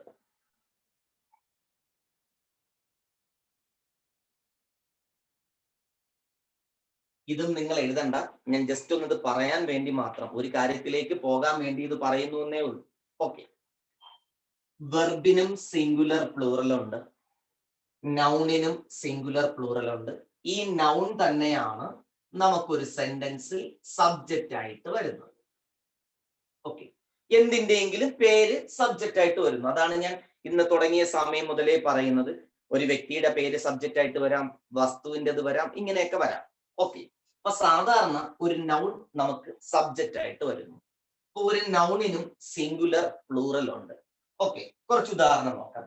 ഞാൻ ഈ എഴുതിക്കൊണ്ടിരിക്കുന്ന പേന ഒന്നേ ഉള്ളൂ, അപ്പൊ അത് ഞാൻ സിംഗുലറിൽ എഴുതി. നിങ്ങൾ ഇത് എഴുതാൻ വേണ്ടി ഉപയോഗിക്കുന്ന ബുക്ക് ഒന്നേ ഉള്ളൂ, ഞാനും അത് സിംഗുലറിൽ എഴുതി. ഓക്കെ, ഷർട്ട് ഓക്കെ ഒന്നേ ഉള്ളൂ, അതുകൊണ്ട് ഞാൻ സിംഗുലറിന്റെ കൂട്ടത്തിൽ എഴുതി. ഇനി നമ്മളൊക്കെ കഴിക്കുന്ന സാധനമാണ് ഓറഞ്ച്. ഓറഞ്ച് എന്ന് പറയുമ്പോൾ നമുക്കറിയാം ഒന്നേ ഉള്ളൂ, ഞാനത് അവിടെ എഴുതി. ഓക്കെ, മൊബൈൽ നമ്മളൊക്കെ ഉപയോഗിക്കുന്നതാണ്, ഞാൻ അതിവിടെ എഴുതി. മൊബൈൽ എന്ന് പറയുമ്പോൾ ഒന്നേ ഉള്ളൂ. ഓക്കെ, അപ്പൊ ഇതേപോലെ ഇതിന്റെയൊക്കെ പ്ലൂറൽ ഫോം നോക്കുമ്പോ അറിയാം, ഒന്നിൽ കൂടുതലാണെങ്കിൽ പെൻസ് എന്നാവും, ഇത് ബുക്സ് എന്നാവും, ഇത് ഷർട്ട്സ് എന്നാവും, ഇത് ഓറഞ്ചസ് എന്നാവും, ഇത് മൊബൈൽസ് എന്നാവും. ഓക്കെ, അപ്പൊ നോക്കിയേ, ഇവിടെയും ഒരു സാധനം എസ്സിൽ അവസാനിച്ചു, ഇവിടെയും ഒരു സാധനം എസ്സിൽ അവസാനിച്ചു. നോക്കുമ്പോ അറിയാം, വെർബ് എസ്സിൽ അവസാനിച്ചപ്പോൾ സിംഗുലർ ആയിരുന്നു, ഒരു നൗണ് എസ്സിൽ അവസാനിച്ചപ്പോ അത് പ്ലൂറലായി മാറി. ഓക്കെ, അപ്പോ നൗണും വെർബും തമ്മിൽ ഇതേ കാര്യത്തിൽ സിംഗുലർ പ്ലൂറലിൽ അജഗജാന്തര വ്യത്യാസമുണ്ട്. ശ്രദ്ധിക്കുക, ഒരു വെർബ് എസ്സിൽ അവസാനിച്ചാൽ സിംഗുലർ, ഒരു നൗൺ എസ്സിൽ അവസാനിച്ചാൽ പ്ലൂറൽ. ഇത് 99% മാത്രമേ ഈ നിയമം ഇങ്ങനെയുള്ളൂ. ഓക്കെ, പറഞ്ഞു വന്നത് ഇത്രയേ ഉള്ളൂ. ഒരു നൗൺ എസ്സിൽ അവസാനിച്ചാൽ അത് പ്ലൂറൽ ആയിരിക്കും. എത്ര ശതമാനം? 99%. ആ ബാക്കി 1% നിന്ന് നമുക്ക് ചിലപ്പോൾ ഒരു ചോദ്യം പരീക്ഷയ്ക്ക് വരാം. ഓക്കെ, അപ്പൊ ചിലര് പരീക്ഷയ്ക്ക് ഒരു സബ്ജക്റ്റ് കിട്ടുന്നു, നമുക്കൊരു ചോദ്യത്തിൽ ഒരു സബ്ജക്റ്റ് കിട്ടുന്നു. അപ്പൊ അവര് നോക്കുന്നതെന്ന് വെച്ചാൽ അതിന്റെ അവസാനം എസ് ഉണ്ടോ എന്ന് നോക്കും, അതിനെ പ്ലൂറൽ ആയിട്ട് അങ്ങ് എടുക്കും. 99% അത് കറക്റ്റ് ആയിരിക്കും, യെസ് ഉള്ളത്. ഇപ്പൊ നമുക്കൊരു ചോദ്യത്തില് പെൻസ് എന്ന് വരുന്നു, അപ്പോ പരീക്ഷ എഴുതുന്ന ഒരു ഉദ്യോഗാർത്ഥി എന്ത് ചെയ്യും? നോക്കും, ഇതിന്റെ അവസാനം ഇതൊരു നൗൺ ആണ്, അവസാനം എസ് ഉണ്ട്, അപ്പൊ ഇത് പ്ലൂറൽ ആണ്. ഓക്കെ, എല്ലായ്പ്പോഴും ഇതിങ്ങനെ ആവണമെന്നില്ല, 1% വ്യത്യാസം വരാം. അതിനൊരു ഉദാഹരണം നോക്കൂ. നമുക്കൊക്കെ കേട്ട് പരിചയമുള്ള ഒരു വാക്ക് ഞാൻ ഇവിടെ എഴുതും, പോലീസ്. ഓക്കെ, ഇതൊരു നൗൺ ആണല്ലോ. ഒരിക്കലും പോലീസ് എന്നുള്ള വെർബ് അല്ല, നൗൺ ആണ്. ഇവിടെ നോക്കി, ഇവിടെ കുറെ നൗൺ ഉണ്ട്, ഇതിന്റെ അവസാനം ഒന്നും എന്തില്ല, എസ് ഇല്ല. അപ്പൊ പോലീസിന്റെ അവസാനം എന്തില്ല, എസ് ഇല്ല. കണ്ടാൽ എന്തെന്ന് തോന്നും, സിംഗുലർ എന്നേ തോന്നും. ഓക്കെ, അപ്പോ ഇത് എസ്സിലല്ല അവസാനിച്ചത്, പക്ഷെ പോലീസ് എന്നുള്ളത് പ്ലൂറൽ ആണ്. ഓക്കെ, പോലീസ് ഒരിക്കലും എന്തല്ല, സിംഗുലർ അല്ല. അതായത് ഇവിടെ നമ്മൾ പഠിച്ചത് 99% പ്ലൂറൽ നൗണുകളും എസ്സിൽ അവസാനിക്കുന്നു. പക്ഷെ പോലീസ് എസ്സിലല്ല അവസാനിച്ചത്. പക്ഷേ എസ്സിൽ അവസാനിച്ചില്ല എങ്കിലും ഇതെന്ത് തന്നെയാണ്, പ്ലൂറൽ തന്നെയാണ്. ഞാൻ ഈ പറഞ്ഞ കാര്യം നിങ്ങൾക്ക് മനസ്സിലായോ, അതോ മൊത്തത്തിൽ തല പുകഞ്ഞു വട്ടായോ?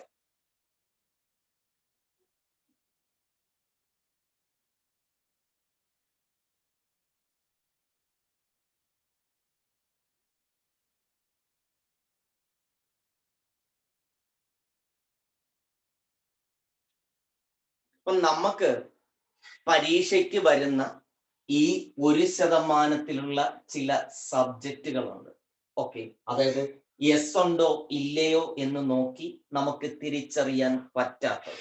ഓക്കെ, ഒരു ഉദാഹരണം പറഞ്ഞാൽ, സാധാരണ നിങ്ങൾക്കോ അല്ലെങ്കിൽ നിങ്ങളുടെ വീട്ടുകാർക്കോ അനുഭവമുള്ള ഒരു കാര്യം ഞാൻ പറയാം.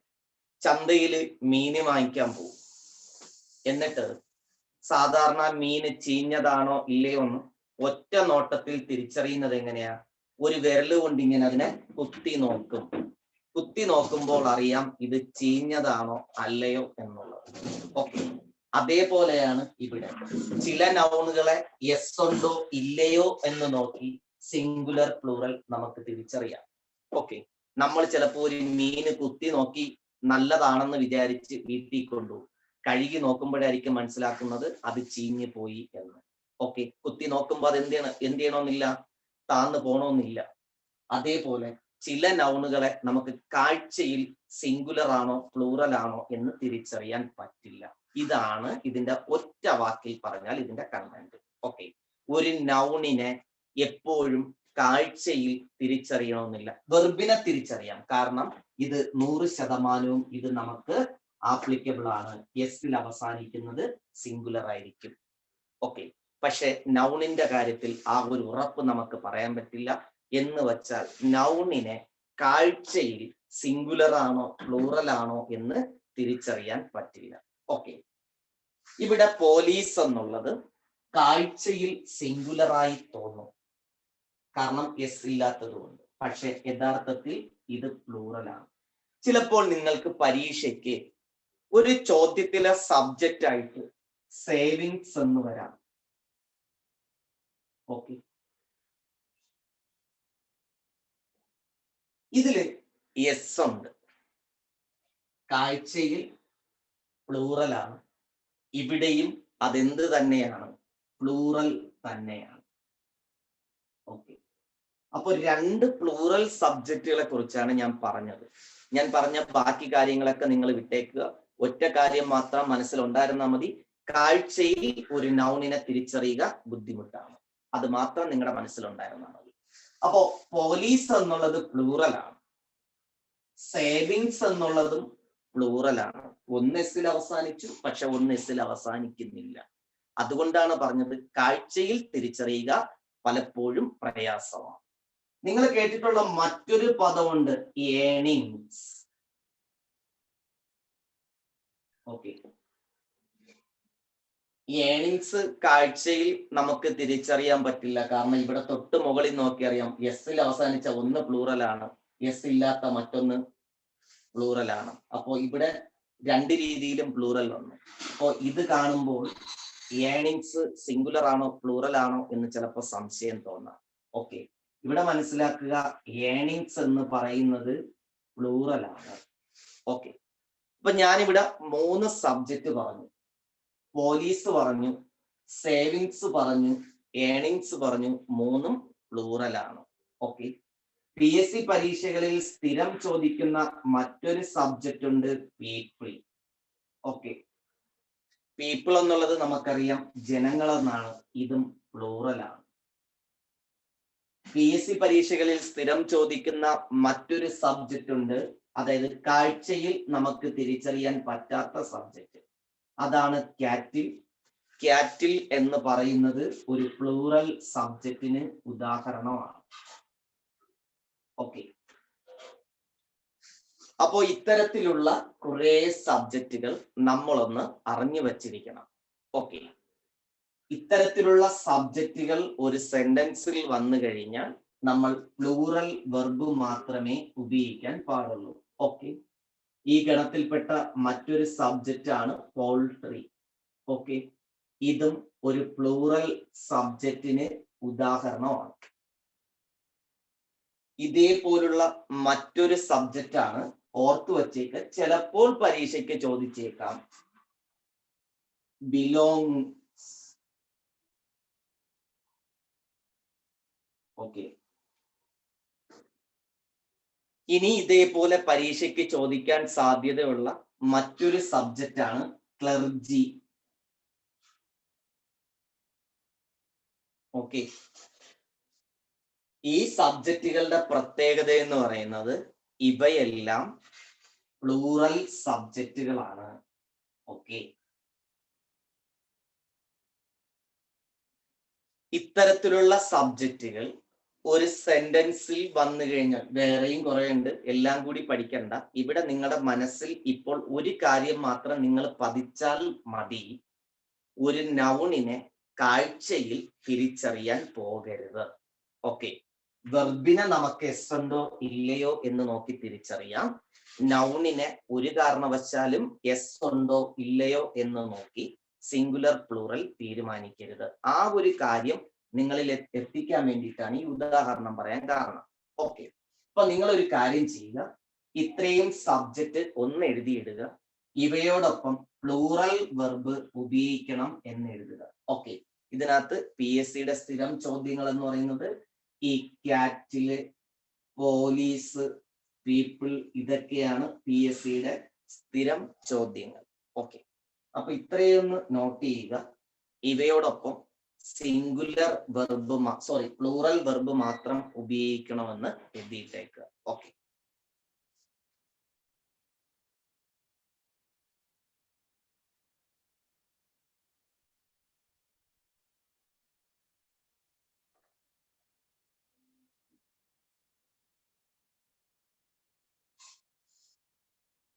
എഴുതി കഴിഞ്ഞോ? ഇത്രയും എഴുതുക, പ്ലസ് പ്ലൂറൽ വെർബ് എന്ന് കൊടുത്തിട്ടേക്കുക.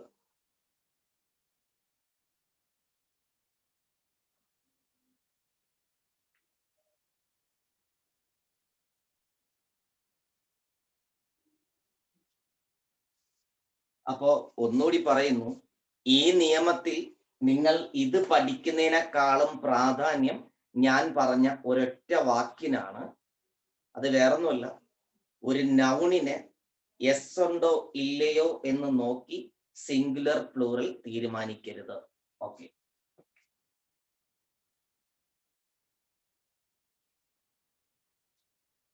പലർക്കും പറ്റുന്ന ഒരു അബദ്ധമാണ്, പരീക്ഷയ്ക്ക് ഒരു സബ്ജക്റ്റ് കിട്ടുമ്പോൾ എസ് ഉണ്ടോ ഇല്ലയോ എന്ന് നോക്കി സിംഗുലർ പ്ലൂറൽ തീരുമാനിക്കും.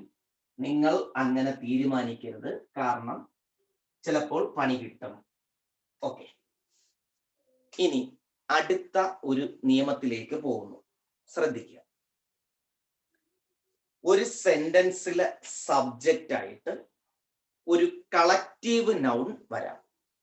ഓക്കെ, ഒരു കളക്റ്റീവ് നൗൺ ഒരു സെന്റൻസിൽ സബ്ജക്റ്റ് ആയിട്ട് വരാം. അപ്പൊ നേരത്തെ നമ്മൾ പഠിച്ചു ING രൂപം സബ്ജക്റ്റ് ആയിട്ട് വരുമെന്ന് പഠിച്ചു. ഇപ്പൊ ഇതാ പറയുന്നു, ഒരു കളക്റ്റീവ് നൗൺ ഒരു സെന്റൻസിൽ സബ്ജക്റ്റ് ആയിട്ട് വരും എന്ന് പറയും. ഓക്കെ, കളക്റ്റീവ് നൗൺ എന്ന് പറഞ്ഞാൽ നിങ്ങൾക്ക് എല്ലാവർക്കും അറിയാം, കളക്ഷൻ എന്ന് പറഞ്ഞാൽ കൂട്ടം എന്നാണ്. ഒരു കൂട്ടത്തെ സൂചിപ്പിക്കുന്നതാണ് കളക്റ്റീവ് നൗൺ. ഓക്കെ, അപ്പോ ഒരു ഉദാഹരണം പറഞ്ഞാൽ, ഈ പള്ളിയിലൊക്കെ ഞായറാഴ്ചകളിൽ പ്രാർത്ഥന നടക്കുമ്പോൾ കുറെ ആൾക്കാർ ഇങ്ങനെ കൂട്ടം കൂടി നിന്ന് പാട്ട് പാടും. ഓക്കെ, അപ്പൊ നമ്മൾ അതിന് പറയുന്ന ഒരു പേരുണ്ട്, കൊയർ എന്ന് പറയും, ചർച്ച് കൊയർ എന്നൊക്കെ പറയും. ഓക്കെ, അല്ലെങ്കിൽ ഓർക്കസ്ട്ര, ഇപ്പൊ ഗാനമേളയൊക്കെ നോക്കിക്കഴിഞ്ഞാൽ കുറെ പേരിരുന്ന് ഇങ്ങനെ വാദ്യോപകരണങ്ങളൊക്കെ വായിക്കും. അവരെ മൊത്തത്തിൽ ചേർത്ത് നമ്മൾ പറയുന്ന ഒരു പേരുണ്ട് ഓർക്കസ്ട്ര. ഓക്കെ, അപ്പൊ ഇതേപോലെ എന്തിൻ്റെയെങ്കിലും കൂട്ടത്തിന് പറയുന്ന പേരുകളെയാണ് കളക്റ്റീവ് നൗൺ എന്ന് പറയുന്നത്. ഓക്കെ, അപ്പോ അത്തരത്തിലുള്ള കുറച്ച് കളക്റ്റീവ് നൗണുകളെ കുറിച്ചാണ് പറയാൻ പോകുന്നത്. ഒന്നാമത്തേത് ഗവൺമെന്റ്.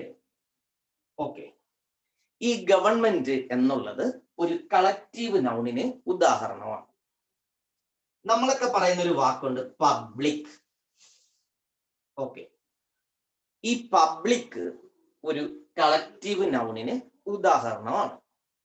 യൂത്ത് ഫെസ്റ്റിവലൊക്കെ സംസ്ഥാന കലോത്സവങ്ങളൊക്കെ നടക്കുന്ന സമയത്ത് അല്ലെങ്കിൽ ചലച്ചിത്ര ഉത്സവങ്ങൾ നടക്കുന്ന സമയത്ത് വിധികർത്താക്കൾക്ക് ഒരുമിച്ച് പറയുന്ന ഒരു വാക്കുണ്ട് ജൂറി.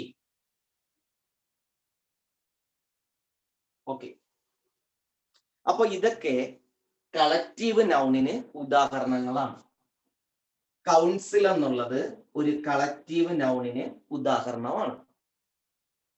മീഡിയ എന്ന് പറയുന്നത് ഒരു കളക്റ്റീവ് നൗണിന് ഉദാഹരണമാണ്. ഓക്കെ, അപ്പോ ഇത്തരത്തിൽ ഒരുപാട് കളക്റ്റീവ് നൗണുകളുണ്ട്. ഓഡിയൻസ് എന്ന് പറയുന്നത് ഒരു കളക്റ്റീവ് നൗണിന് ഉദാഹരണമാണ്. ഓക്കെ, ഇനി നമുക്കിതിന്റെ നിയമത്തിലേക്ക് പോകാം. ഒരു കളക്റ്റീവ് നൗണിനൊപ്പം നമുക്ക് സിംഗുലർ വെർബും ഉപയോഗിക്കാം, പ്ലൂറൽ വെർബും ഉപയോഗിക്കാം. ഓക്കെ, ഇത്രയും സമയം നമ്മൾ പഠിച്ചതിനൊക്കെ ഒന്നുകിൽ സിംഗുലർ അല്ലെങ്കിൽ പ്ലൂറൽ എന്നാണ് നമ്മൾ പഠിച്ചത്. ഇവിടെ പഠിക്കുന്നു ഇത്തരത്തിലുള്ള കളക്റ്റീവ് നൗണുകൾക്കൊപ്പം സിംഗുലറും ഉപയോഗിക്കാം, പ്ലൂറലും ഉപയോഗിക്കാം. ഓക്കെ, അപ്പൊ ഇങ്ങനെ ഉള്ളത് കൊണ്ട് തന്നെ നമുക്കിത് ചിലപ്പോൾ പരീക്ഷയ്ക്ക് ചെറിയൊരു കൺഫ്യൂഷൻ ഉണ്ടാക്കിയേക്കാം. ചെയ്യേണ്ടത് ഇത്രയേ ഉള്ളൂ. പരീക്ഷയ്ക്ക് നിങ്ങൾക്ക് ഇത്തരത്തിലുള്ള ഒരു കളക്റ്റീവ് നൗണാണ് നിങ്ങൾക്ക് വരുന്നതെന്ന് വെക്കുക. ഓക്കെ, അപ്പോ ചെയ്യേണ്ടത് ഇത്രയേ ഉള്ളൂ. നമ്മൾ പറഞ്ഞു ഇതെല്ലാം എന്തിന് ഉദാഹരണമാണ്? കളക്റ്റീവ് നൗണിന് ഉദാഹരണം എന്ന് വെച്ചാൽ കുറെ എണ്ണത്തിന്റെ കൂട്ടം. ഓക്കെ, ഓഡിയൻസ് എന്ന് പറഞ്ഞാൽ അറിയാം. ഇപ്പൊ ഒരു ഉത്സവ പറമ്പിൽ നമ്മൾ പോയി കഴിഞ്ഞാൽ കാഴ്ചക്കാരാണ് അവരൊക്കെ. അപ്പൊ കുറേ ആൾക്കാരുണ്ട്. അപ്പോ ഈ കളക്റ്റീവ് നൗണിനകത്ത് ഉൾപ്പെടുന്ന വിഭാഗത്തിലുള്ള ജനത. ഓക്കെ, ഇപ്പൊ മീഡിയ എന്ന് പറയുമ്പോൾ കാഴ്ചക്കാരല്ല, ഓഡിയൻസ് എന്ന് പറയുമ്പോൾ കാഴ്ചക്കാരാണ്, ജൂറി എന്ന് പറയുമ്പോൾ കാഴ്ചക്കാരല്ല, പക്ഷെ ഇതിനകത്ത് ഉൾപ്പെടുന്ന ഒരു വിഭാഗമുണ്ട്. ഓക്കെ, ഇത്തരത്തിൽ ഇതിനകത്ത് ഉൾപ്പെടുന്ന വിഭാഗം എന്താവട്ടെ, അതിപ്പോ ഓഡിയൻസ് ആണെങ്കിലും മീഡിയ ആണെങ്കിലും കൗൺസിൽ ആണെങ്കിലും ജൂറി ആണെങ്കിലും എന്തോ ആവട്ടെ, ഇതിൽ ഉൾപ്പെടുന്ന ആൾക്കാർ ഒരു സിംഗുലർ യൂണിറ്റ് ആയിട്ടാണ് സെന്റൻസിൽ പറഞ്ഞിരിക്കുന്നതെങ്കിൽ സിംഗുലർ വെർബ് എടുക്കണം. ഇതൊരു സെപ്പറേറ്റ് യൂണിറ്റ് ആയിട്ടാണ് പറഞ്ഞിരിക്കുന്നതെങ്കിൽ അതിന് പ്ലൂറൽ വെർബ് എടുക്കണം. ഇതിൽ ചിലപ്പോൾ നിങ്ങൾക്ക് ഒരു ഐഡിയ കിട്ടിക്കാണില്ല. ഓക്കെ, നോക്കൂ. ഇപ്പൊ ജൂറി എന്ന് പറയുമ്പോൾ നമുക്കറിയാം വിധികർത്താക്കൾ എന്നാണ്. ഓക്കെ, ഒരു യുവജനോത്സവ വേദി നിങ്ങൾ സങ്കല്പിക്കുക. ഓക്കെ, കുറെ ജൂറിമാര് മാർക്കിടാനായിട്ട് അല്ലെങ്കിൽ വിധികർത്താക്കളായിട്ട് ഇരിക്കുകയാണ്. അപ്പോ ഉദാഹരണത്തിന് ഏതെങ്കിലും ഒരു മത്സര ഇനത്തിൽ സുനിൽ എന്ന് പറയുന്ന ഒരു കുട്ടി മത്സരിക്കുകയാണ്. ഓക്കെ, ഏതോ ഒരു മത്സര ഇനത്തില് സുനിൽ എന്ന് പറയുന്ന ഒരാള് മത്സരിക്കുകയാണ്. അപ്പൊ വിധികർത്താക്കളായിട്ട് 5 പേരുണ്ടെന്ന് സങ്കല്പിക്കുക. അപ്പോ 5 പേര് വിധികർത്താക്കളായിട്ടുണ്ട്. മത്സരിക്കാനായിട്ട് ആരുണ്ട്? അല്ലെങ്കിൽ ഒരു മത്സരാർത്ഥിയായിട്ട് സുനിലുണ്ട്. മത്സരമൊക്കെ കഴിയുന്നു. അപ്പൊ മത്സരത്തിൽ ഒരുപാട് ആൾക്കാർ, കുട്ടികൾ പങ്കെടുക്കും. ഈ 5 പേരും തീരുമാനിക്കുകയാണ് സുനിലിന് ഫസ്റ്റ് പ്രൈസ് കൊടുക്കണം, അല്ലെങ്കിൽ 1ാം സ്ഥാനത്തേക്ക് ആരെ തിരഞ്ഞെടുക്കണം? സുനിലിനെ തിരഞ്ഞെടുക്കണമെന്ന് 5 വിധികർത്താക്കളും തീരുമാനിക്കുകയാണ്. അപ്പൊ മനസ്സിലാക്കണം, ഇതിനകത്തുൾപ്പെട്ട 5 പേരും എടുത്ത തീരുമാനം ഒന്നാണ്. അപ്പോൾ അത് സിംഗുലർ യൂണിറ്റ് ആണ്. ഓക്കെ. എന്നാൽ ഈ 5 വിധികർത്താക്കളിൽ 3 പേര് തീരുമാനിക്കുന്നു സുനിലിന് കൊടുക്കണം, 2 പേര് തീരുമാനിക്കുന്നു ചിഞ്ചുവിന് കൊടുക്കണം. ഓക്കെ. അപ്പോ ഈ ഒരുമിച്ചിരുന്ന 5 പേരിൽ 3 പേർക്ക് ഒരു തീരുമാനം, 2 പേർക്ക് മറ്റൊരു തീരുമാനം. ഇതിനെ നമുക്ക് എന്താക്കാൻ പറ്റില്ല? സിംഗുലർ യൂണിറ്റ് ആക്കാൻ പറ്റില്ല. ഇത് പ്ലൂറൽ ആക്കി മാറ്റണം. ഓക്കെ. ഇത്രയും പറഞ്ഞ ക്ലിയർ ആണോ?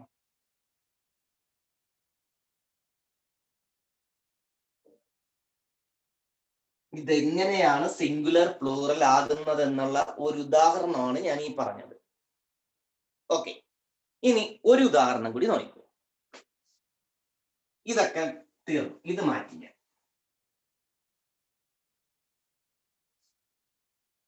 ഓക്കെ. ഒരു പ്രോഗ്രാം നടക്കുന്ന ഒരു വേദി, ഇതൊരു റൂമാണെന്ന് വയ്ക്കുക. ഇവിടെയും ഡോറുണ്ട്, ഇവിടെയും ഡോറുണ്ട്. ഓക്കെ. 50 പേർ ഇതിനകത്തുണ്ട്. ഓക്കെ. എന്തോ ഒരു പ്രോഗ്രാം നടക്കുന്നു, ഒരു ഹാളിനകത്ത് 50 പേരുണ്ട്, ഇവിടെയും ഡോറുണ്ട്, ഇവിടെയും ഡോറുണ്ട്. ഓക്കെ. ഈ പ്രോഗ്രാമിനിടയ്ക്ക് ഒരു 30 പേർ ഈ ഡോർ വഴി പോകുന്നു, 20 പേർ ഈ ഡോർ വഴി പോകുന്നു എന്ന് ഒരു സെന്റൻസിൽ പറയുകയാണ്. ഓക്കെ. അപ്പോ 50 ഓഡിയൻസ് ഉണ്ടായിരുന്നു. പക്ഷേ ഈ 50 ഓഡിയൻസിൽ 30 പേർ ഇടതുവശത്തുള്ള ഡോറിലൂടെയും 20 പേർ വലതുവശത്തുള്ള ഡോറിലൂടെയും പോയി എന്ന് പറഞ്ഞാൽ ഈ ഓഡിയൻസ് പ്ലൂറൽ യൂണിറ്റ് ആണ്. കാരണം അവിടെ ഒരു സെപ്പറേഷൻ വന്നു, 30 പേരും 20 പേരും അവിടെ. അപ്പോ ഇത് സെപ്പറേറ്റ് ആയി മാറി. ഇങ്ങനെയാണ് നമ്മൾ ഒരു സെന്റൻസിലെ കളക്റ്റീവ് നൗണിനെ സിംഗുലർ ആണോ പ്ലൂറൽ ആണോ എന്ന് തീരുമാനിക്കുന്നത്. ഓക്കെ. അപ്പൊ അത് പ്ലൂറൽ ആണെങ്കിൽ ഒരു സെപ്പറേഷൻ തീർച്ചയായിട്ടും ഉണ്ടാവും. ഒരു പ്രത്യേകിച്ച് സെപ്പറേഷൻ ഒന്നും പറയുന്നില്ല എങ്കിൽ അതിനെ നമ്മൾ സിംഗുലർ ആയിട്ട് പരിഗണിക്കണം. ഓക്കെ. ഇതാണ് ഇതിന്റെ നിയമം. ഇനി നമുക്കിത് സിംഗുലർ പ്ലൂറൽ എന്ന് മനസ്സിലാക്കാൻ വേണ്ടി നമുക്ക് എളുപ്പത്തിലെത്താം. സെന്റൻസിനകത്ത് ഇറ്റ്സ് ദെയർ ഇങ്ങനെ 2 കാര്യങ്ങൾ ഉണ്ടോ എന്ന് നോക്കണം. ഓക്കെ. ഇത് 2 പ്രോനൗണുകളാണ്. ഓക്കെ. അപ്പൊ ശ്രദ്ധിക്കുക, കളക്റ്റീവ് നൗൺ വരുന്ന ഒരു സെന്റൻസിൽ, അപ്പൊ ആദ്യ നിയമം ഇങ്ങനെയാണ്, കളക്റ്റീവ് നൗണിനൊപ്പം സിംഗുലർ വെർബും വരാം, പ്ലൂറൽ വെർബും വരാം. ഇതാണ് നിയമം. അടുത്ത് നമ്മൾ പഠിക്കുന്നു, കളക്റ്റീവ് നൗൺ വരുന്ന ഒരു സെന്റൻസിൽ ഇറ്റ്സ് എന്നോ ദെയർ എന്നോ ഉണ്ടെങ്കിൽ നമുക്ക് പണി എളുപ്പം. ഇറ്റ്സ് എന്നുണ്ടെങ്കിൽ ആ കളക്റ്റീവ് നൗൺ സിംഗുലർ ആയിട്ടും, ദെയർ എന്നുണ്ടെങ്കിൽ ആ കളക്റ്റീവ് നൗണിനെ പ്ലൂറൽ ആയിട്ടും പരിഗണിക്കണം. ഓക്കെ. ശ്രദ്ധിക്കുക, കളക്റ്റീവ് നൗണുകൾക്കൊപ്പം സിംഗുലർ വെർബും പ്ലൂറൽ വെർബും വരാം. കളക്റ്റീവ് നൗൺ വരുന്ന ഒരു സെന്റൻസിൽ ഇറ്റ്സ് ദെയർ ഇങ്ങനെയുള്ള സർവനാമങ്ങൾ അല്ലെങ്കിൽ പ്രോനൗൺ ഉണ്ടെങ്കിൽ, ഇറ്റ്സ് ഉണ്ടെങ്കിൽ ആ കളക്റ്റീവ് നൗണിനെ സിംഗുലർ ആയിട്ട് എടുക്കണം, ദെയർ ഉണ്ടെങ്കിൽ പ്ലൂറൽ ആയിട്ട് എടുക്കണം. ഓക്കെ. ഇനി ചിലപ്പോ ഡിവൈഡഡ് എന്നൊക്കെ കാണാം. അത് വെർബ് കണക്ട് ചെയ്ത് നമ്മൾ പറയുന്നതാണ്. ഒരു സെന്റൻസിൽ ഇങ്ങനെ വന്നിട്ട് ഡിവൈഡഡ് എന്നൊക്കെ ഉണ്ടെങ്കിൽ അത് പ്ലൂറൽ ആയിരിക്കും. ഇത് ഓർത്ത് വച്ചിരുന്നാലും മതി, ഇറ്റ്സും ദെയറും. ഓക്കെ. അപ്പോ പറഞ്ഞ കാര്യം ഒന്നുകൂടി പറയുന്നു. കളക്റ്റീവ് നൗണുകൾക്കൊപ്പം സിംഗുലർ പ്ലൂറൽ വെർബുകൾ നമുക്ക് ഉപയോഗിക്കാം. കളക്റ്റീവ് നൗൺ വരുന്ന ഒരു സെന്റൻസിൽ ഇറ്റ്സ് എന്നുണ്ടെങ്കിൽ ആ കളക്റ്റീവ് നൗണിനെ സിംഗുലർ ആയിട്ടും, ദെയർ എന്നുണ്ടെങ്കിൽ ആ കളക്റ്റീവ് നൗണിനെ പ്ലൂറൽ ആയും പരിഗണിക്കണം. ക്ലിയർ ആണോ പറഞ്ഞത്?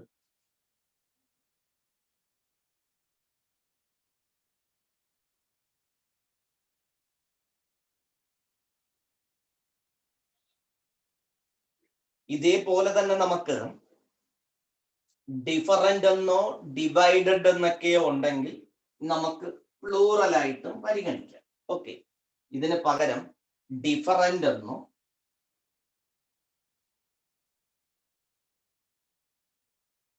ഡിവൈഡഡ് എന്നൊക്കെ ഉണ്ടെങ്കിലും അത് സാധാരണ പ്ലൂറൽ തന്നെ ആയിരിക്കും. ഓക്കെ, ഇത്രയും കാര്യങ്ങളൊന്ന് ഓർത്തു വച്ചേക്കുക. ഓക്കെ, എഴുതി വെച്ചോ?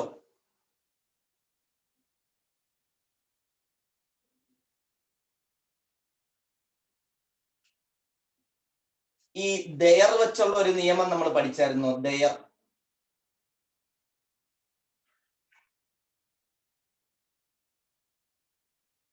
ദയർ വെച്ചുള്ള ഒരു നിയമം പറഞ്ഞായിരുന്നോ? യെസ്. അതിനോടൊപ്പം ഹിയർ പറഞ്ഞായിരുന്നോ?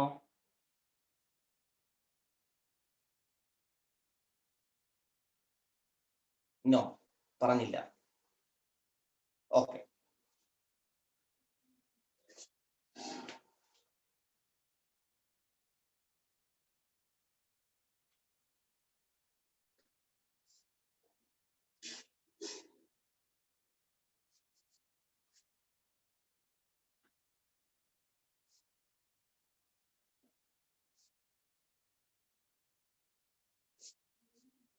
നോയിക്കോ. നമ്മള് ഇനി ഞാനിപ്പോ ദേർ പിടിക്കുന്നില്ല, പഠിച്ചാൽ മതി. ഒരു സെൻസ് ഹിയർ കൊണ്ടാൽ, ഓക്കെ, നമ്മൾ അന്ന് പഠിച്ചത് ദേർ ആയിരുന്നു, ഇന്ന് പഠിക്കുന്ന ഹിയർ ആണ്. ഓക്കെ, ഹിയർ കൊണ്ട് ഒരു സെന്റൻസ് ആരംഭിച്ചാൽ ഇതിന് ശേഷം വരുന്ന സബ്ജക്റ്റിനനുസരിച്ച് വെർബ് എഴുതണം. ഇതാണ് നിയമം. ഒരു സെന്റൻസ് ഹിയർ കൊണ്ട് ആരംഭിച്ചു എന്ന് കരുതുക. അപ്പൊ ഹിയർ കൊണ്ട് ആരംഭിച്ച ഒരു സെന്റൻസ് നിങ്ങൾക്ക് പരീക്ഷയ്ക്ക് തരികയാണ്. എന്നിട്ട് ഇതിന്റെ വെർബ് എഴുതാൻ പറഞ്ഞാൽ നിങ്ങൾ ചെയ്യേണ്ടത് ഇത്രയേ ഉള്ളൂ. ഈ ഹിയറിന് ശേഷം ഒരു സബ്ജക്റ്റ് തന്നിരിക്കും. ആ സബ്ജക്റ്റ് സിംഗുലർ ആണോ പ്ലൂറൽ ആണോ എന്ന് നോക്കണം. ഓക്കെ, സിംഗുലർ ആണെങ്കിൽ സിംഗുലർ വെർബ് കൊടുക്കുക, പ്ലൂറൽ ആണെങ്കിൽ പ്ലൂറൽ വെർബ് കൊടുക്കുക. അതായത് ദയറിന് പഠിച്ച നിയമം എന്താണോ അത് തന്നെയാണ് ഹിയറിന്. അപ്പോ ദയർ കൊണ്ട് തുടങ്ങിയാലും ഹിയർ കൊണ്ട് തുടങ്ങിയാലും ഇതിന് ശേഷം വരുന്ന സബ്ജക്റ്റിനനുസരിച്ച് വെർബ് എഴുതണം. ഓക്കെ, നേരത്തെ ദയർ എഴുതിയെടുത്ത് ഹിയർ കൂടി ഒന്ന് നോട്ട് ചെയ്തിട്ടിരുന്നാലും മതി, സെപ്പറേറ്റ് എഴുതണമെന്നില്ല. ഓക്കെ, ഹിയറിനും ദയറിനും ഒരേ നിയമം. പരീക്ഷയ്ക്ക് സാധാരണ ദയറാണ് ചോദിക്കാറ്, ഹിയർ ചോദിക്കാറില്ല. ഇനി ഒരുപക്ഷെ ചോദ്യം ഉണ്ടാക്കുന്ന ആൾ ഇതിനൊരു മാറ്റം വരുത്താൻ തീരുമാനിച്ചാൽ ദയറിന് പകരം എന്ത് ചോദിക്കാം? ഹിയർ ചോദിക്കാം. അവിടെ പേടിക്കരുത്, രണ്ടിനും ഒരേ നിയമം. ഓക്കെ, ക്ലിയർ ആണോ?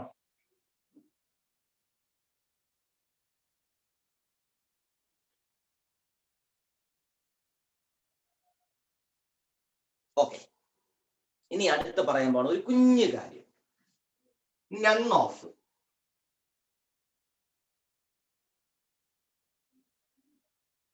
ഒരു ചോദ്യം നൺ ഓഫ് ചേർന്ന് വന്നാൽ, ഓക്കെ, ശ്രദ്ധിക്കുക, ഒരു ചോദ്യം അല്ലെങ്കിൽ നിങ്ങൾക്ക് പരീക്ഷയ്ക്ക് കിട്ടുന്ന ഒരു ചോദ്യത്തിൽ നൺ ഓഫ് എന്ന് ചേർന്ന് വന്നാൽ ഇതിനെ തുടർന്ന് പ്ലൂറൽ വെർബ് കൊടുക്കണം. ഓക്കെ, നൺ ഓഫിന് ശേഷം പ്ലൂറൽ വെർബ് കൊടുക്കണം. ഇതിനൊരു എക്സെപ്ഷൻ ഉണ്ട്. നൺ എന്ന് മാത്രമേ ഉള്ളൂ എങ്കിൽ സിംഗുലർ വെർബ് കൊടുക്കുകയും വേണം. ഓക്കെ, ഇതാണ് വ്യത്യാസം.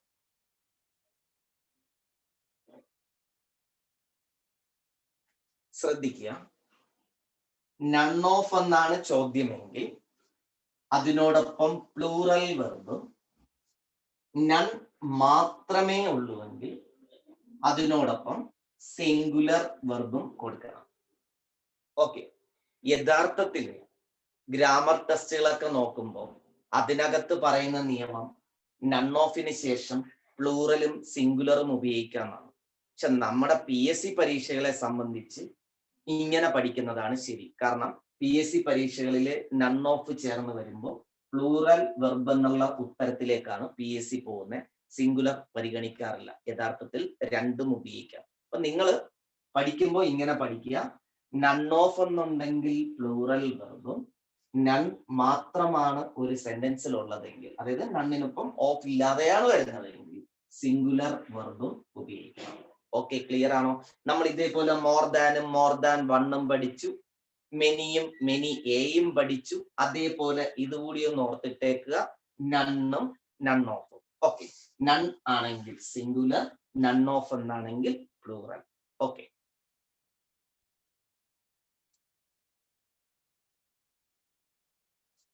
ഇനി അടുത്തൊരു കാര്യത്തിലേക്ക് പോകുന്നു.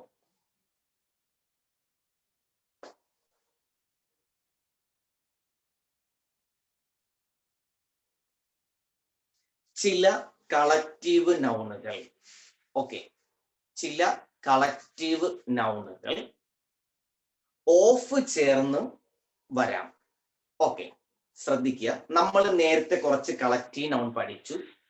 ഗവൺമെന്റ് പറഞ്ഞു, ഓർക്കസ്ട്ര പറഞ്ഞു, കൊയർ പറഞ്ഞു, മീഡിയ പറഞ്ഞു, ഫാമിലി പറഞ്ഞില്ല.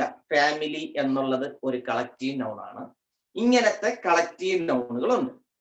എന്നാൽ ചില കളക്റ്റീവ് നൗണുകൾ ഓഫ് ചേർത്തായിരിക്കും പറയുക. നേരത്തെ പഠിച്ച കളക്റ്റീവ് നൗണിന്റെ ഗണത്തില് ഓഫ് ചേർത്തല്ല. ഗവൺമെന്റ് എന്ന് പറഞ്ഞാൽ ഗവൺമെന്റ്, മീഡിയ എന്ന് പറഞ്ഞാൽ മീഡിയ, കൗൺസിൽ എന്ന് പറഞ്ഞാൽ കൗൺസിൽ, ഓഡിയൻസ് എന്ന് പറഞ്ഞാൽ ഓഡിയൻസ്, ജൂറി എന്ന് പറഞ്ഞാൽ ജൂറി, ഇങ്ങനെ നിൽക്കും. എന്നാൽ ചില കളക്റ്റീവ് നൗണുകൾ ഓഫ് ചേർന്ന് വരും.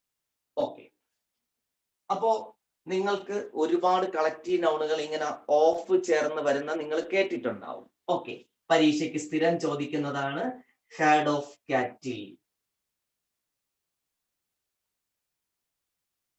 ഓക്കെ, ഗാലക്സി ഓഫ് സ്റ്റാർസ് അല്ലെങ്കിൽ ക്ലസ്റ്റർ ഓഫ് സ്റ്റാർസ് എന്നും പറയും. ഓക്കെ, ഞാനിപ്പോ തൽക്കാലം ഗാലക്സി എഴുതുന്നു. Okay, Galaxy of stars. Okay, നക്ഷത്രങ്ങളുടെ കൂട്ടമാണ് ഗാലക്സി. അപ്പൊ ഇതേപോലെ ഇവയും കളക്റ്റീവ് നൗണുകളാണ്. ഓക്കെ, കന്നുകാലികളുടെ കൂട്ടത്തിനാണ് ഹെഡ് എന്ന് പറയുന്നത്, സ്റ്റാർസിന്റെ കൂട്ടത്തിന് ഗാലക്സി എന്ന് പറയും. ഓക്കെ, അപ്പോ ഈ കളക്റ്റീവ് നൗൺ എന്ത് ചേർത്താണ് പറഞ്ഞിരിക്കുന്നത്? ഓഫ് ചേർത്താണ് പറഞ്ഞിരിക്കുന്നത്. ഓക്കെ, അപ്പൊ ഇങ്ങനെ ഓഫ് ചേർന്ന് വരുന്ന കളക്റ്റീവ് നൗണുകൾക്കൊപ്പം സിംഗുലർ വെർബ് ഉപയോഗിക്കണം. ഓക്കെ,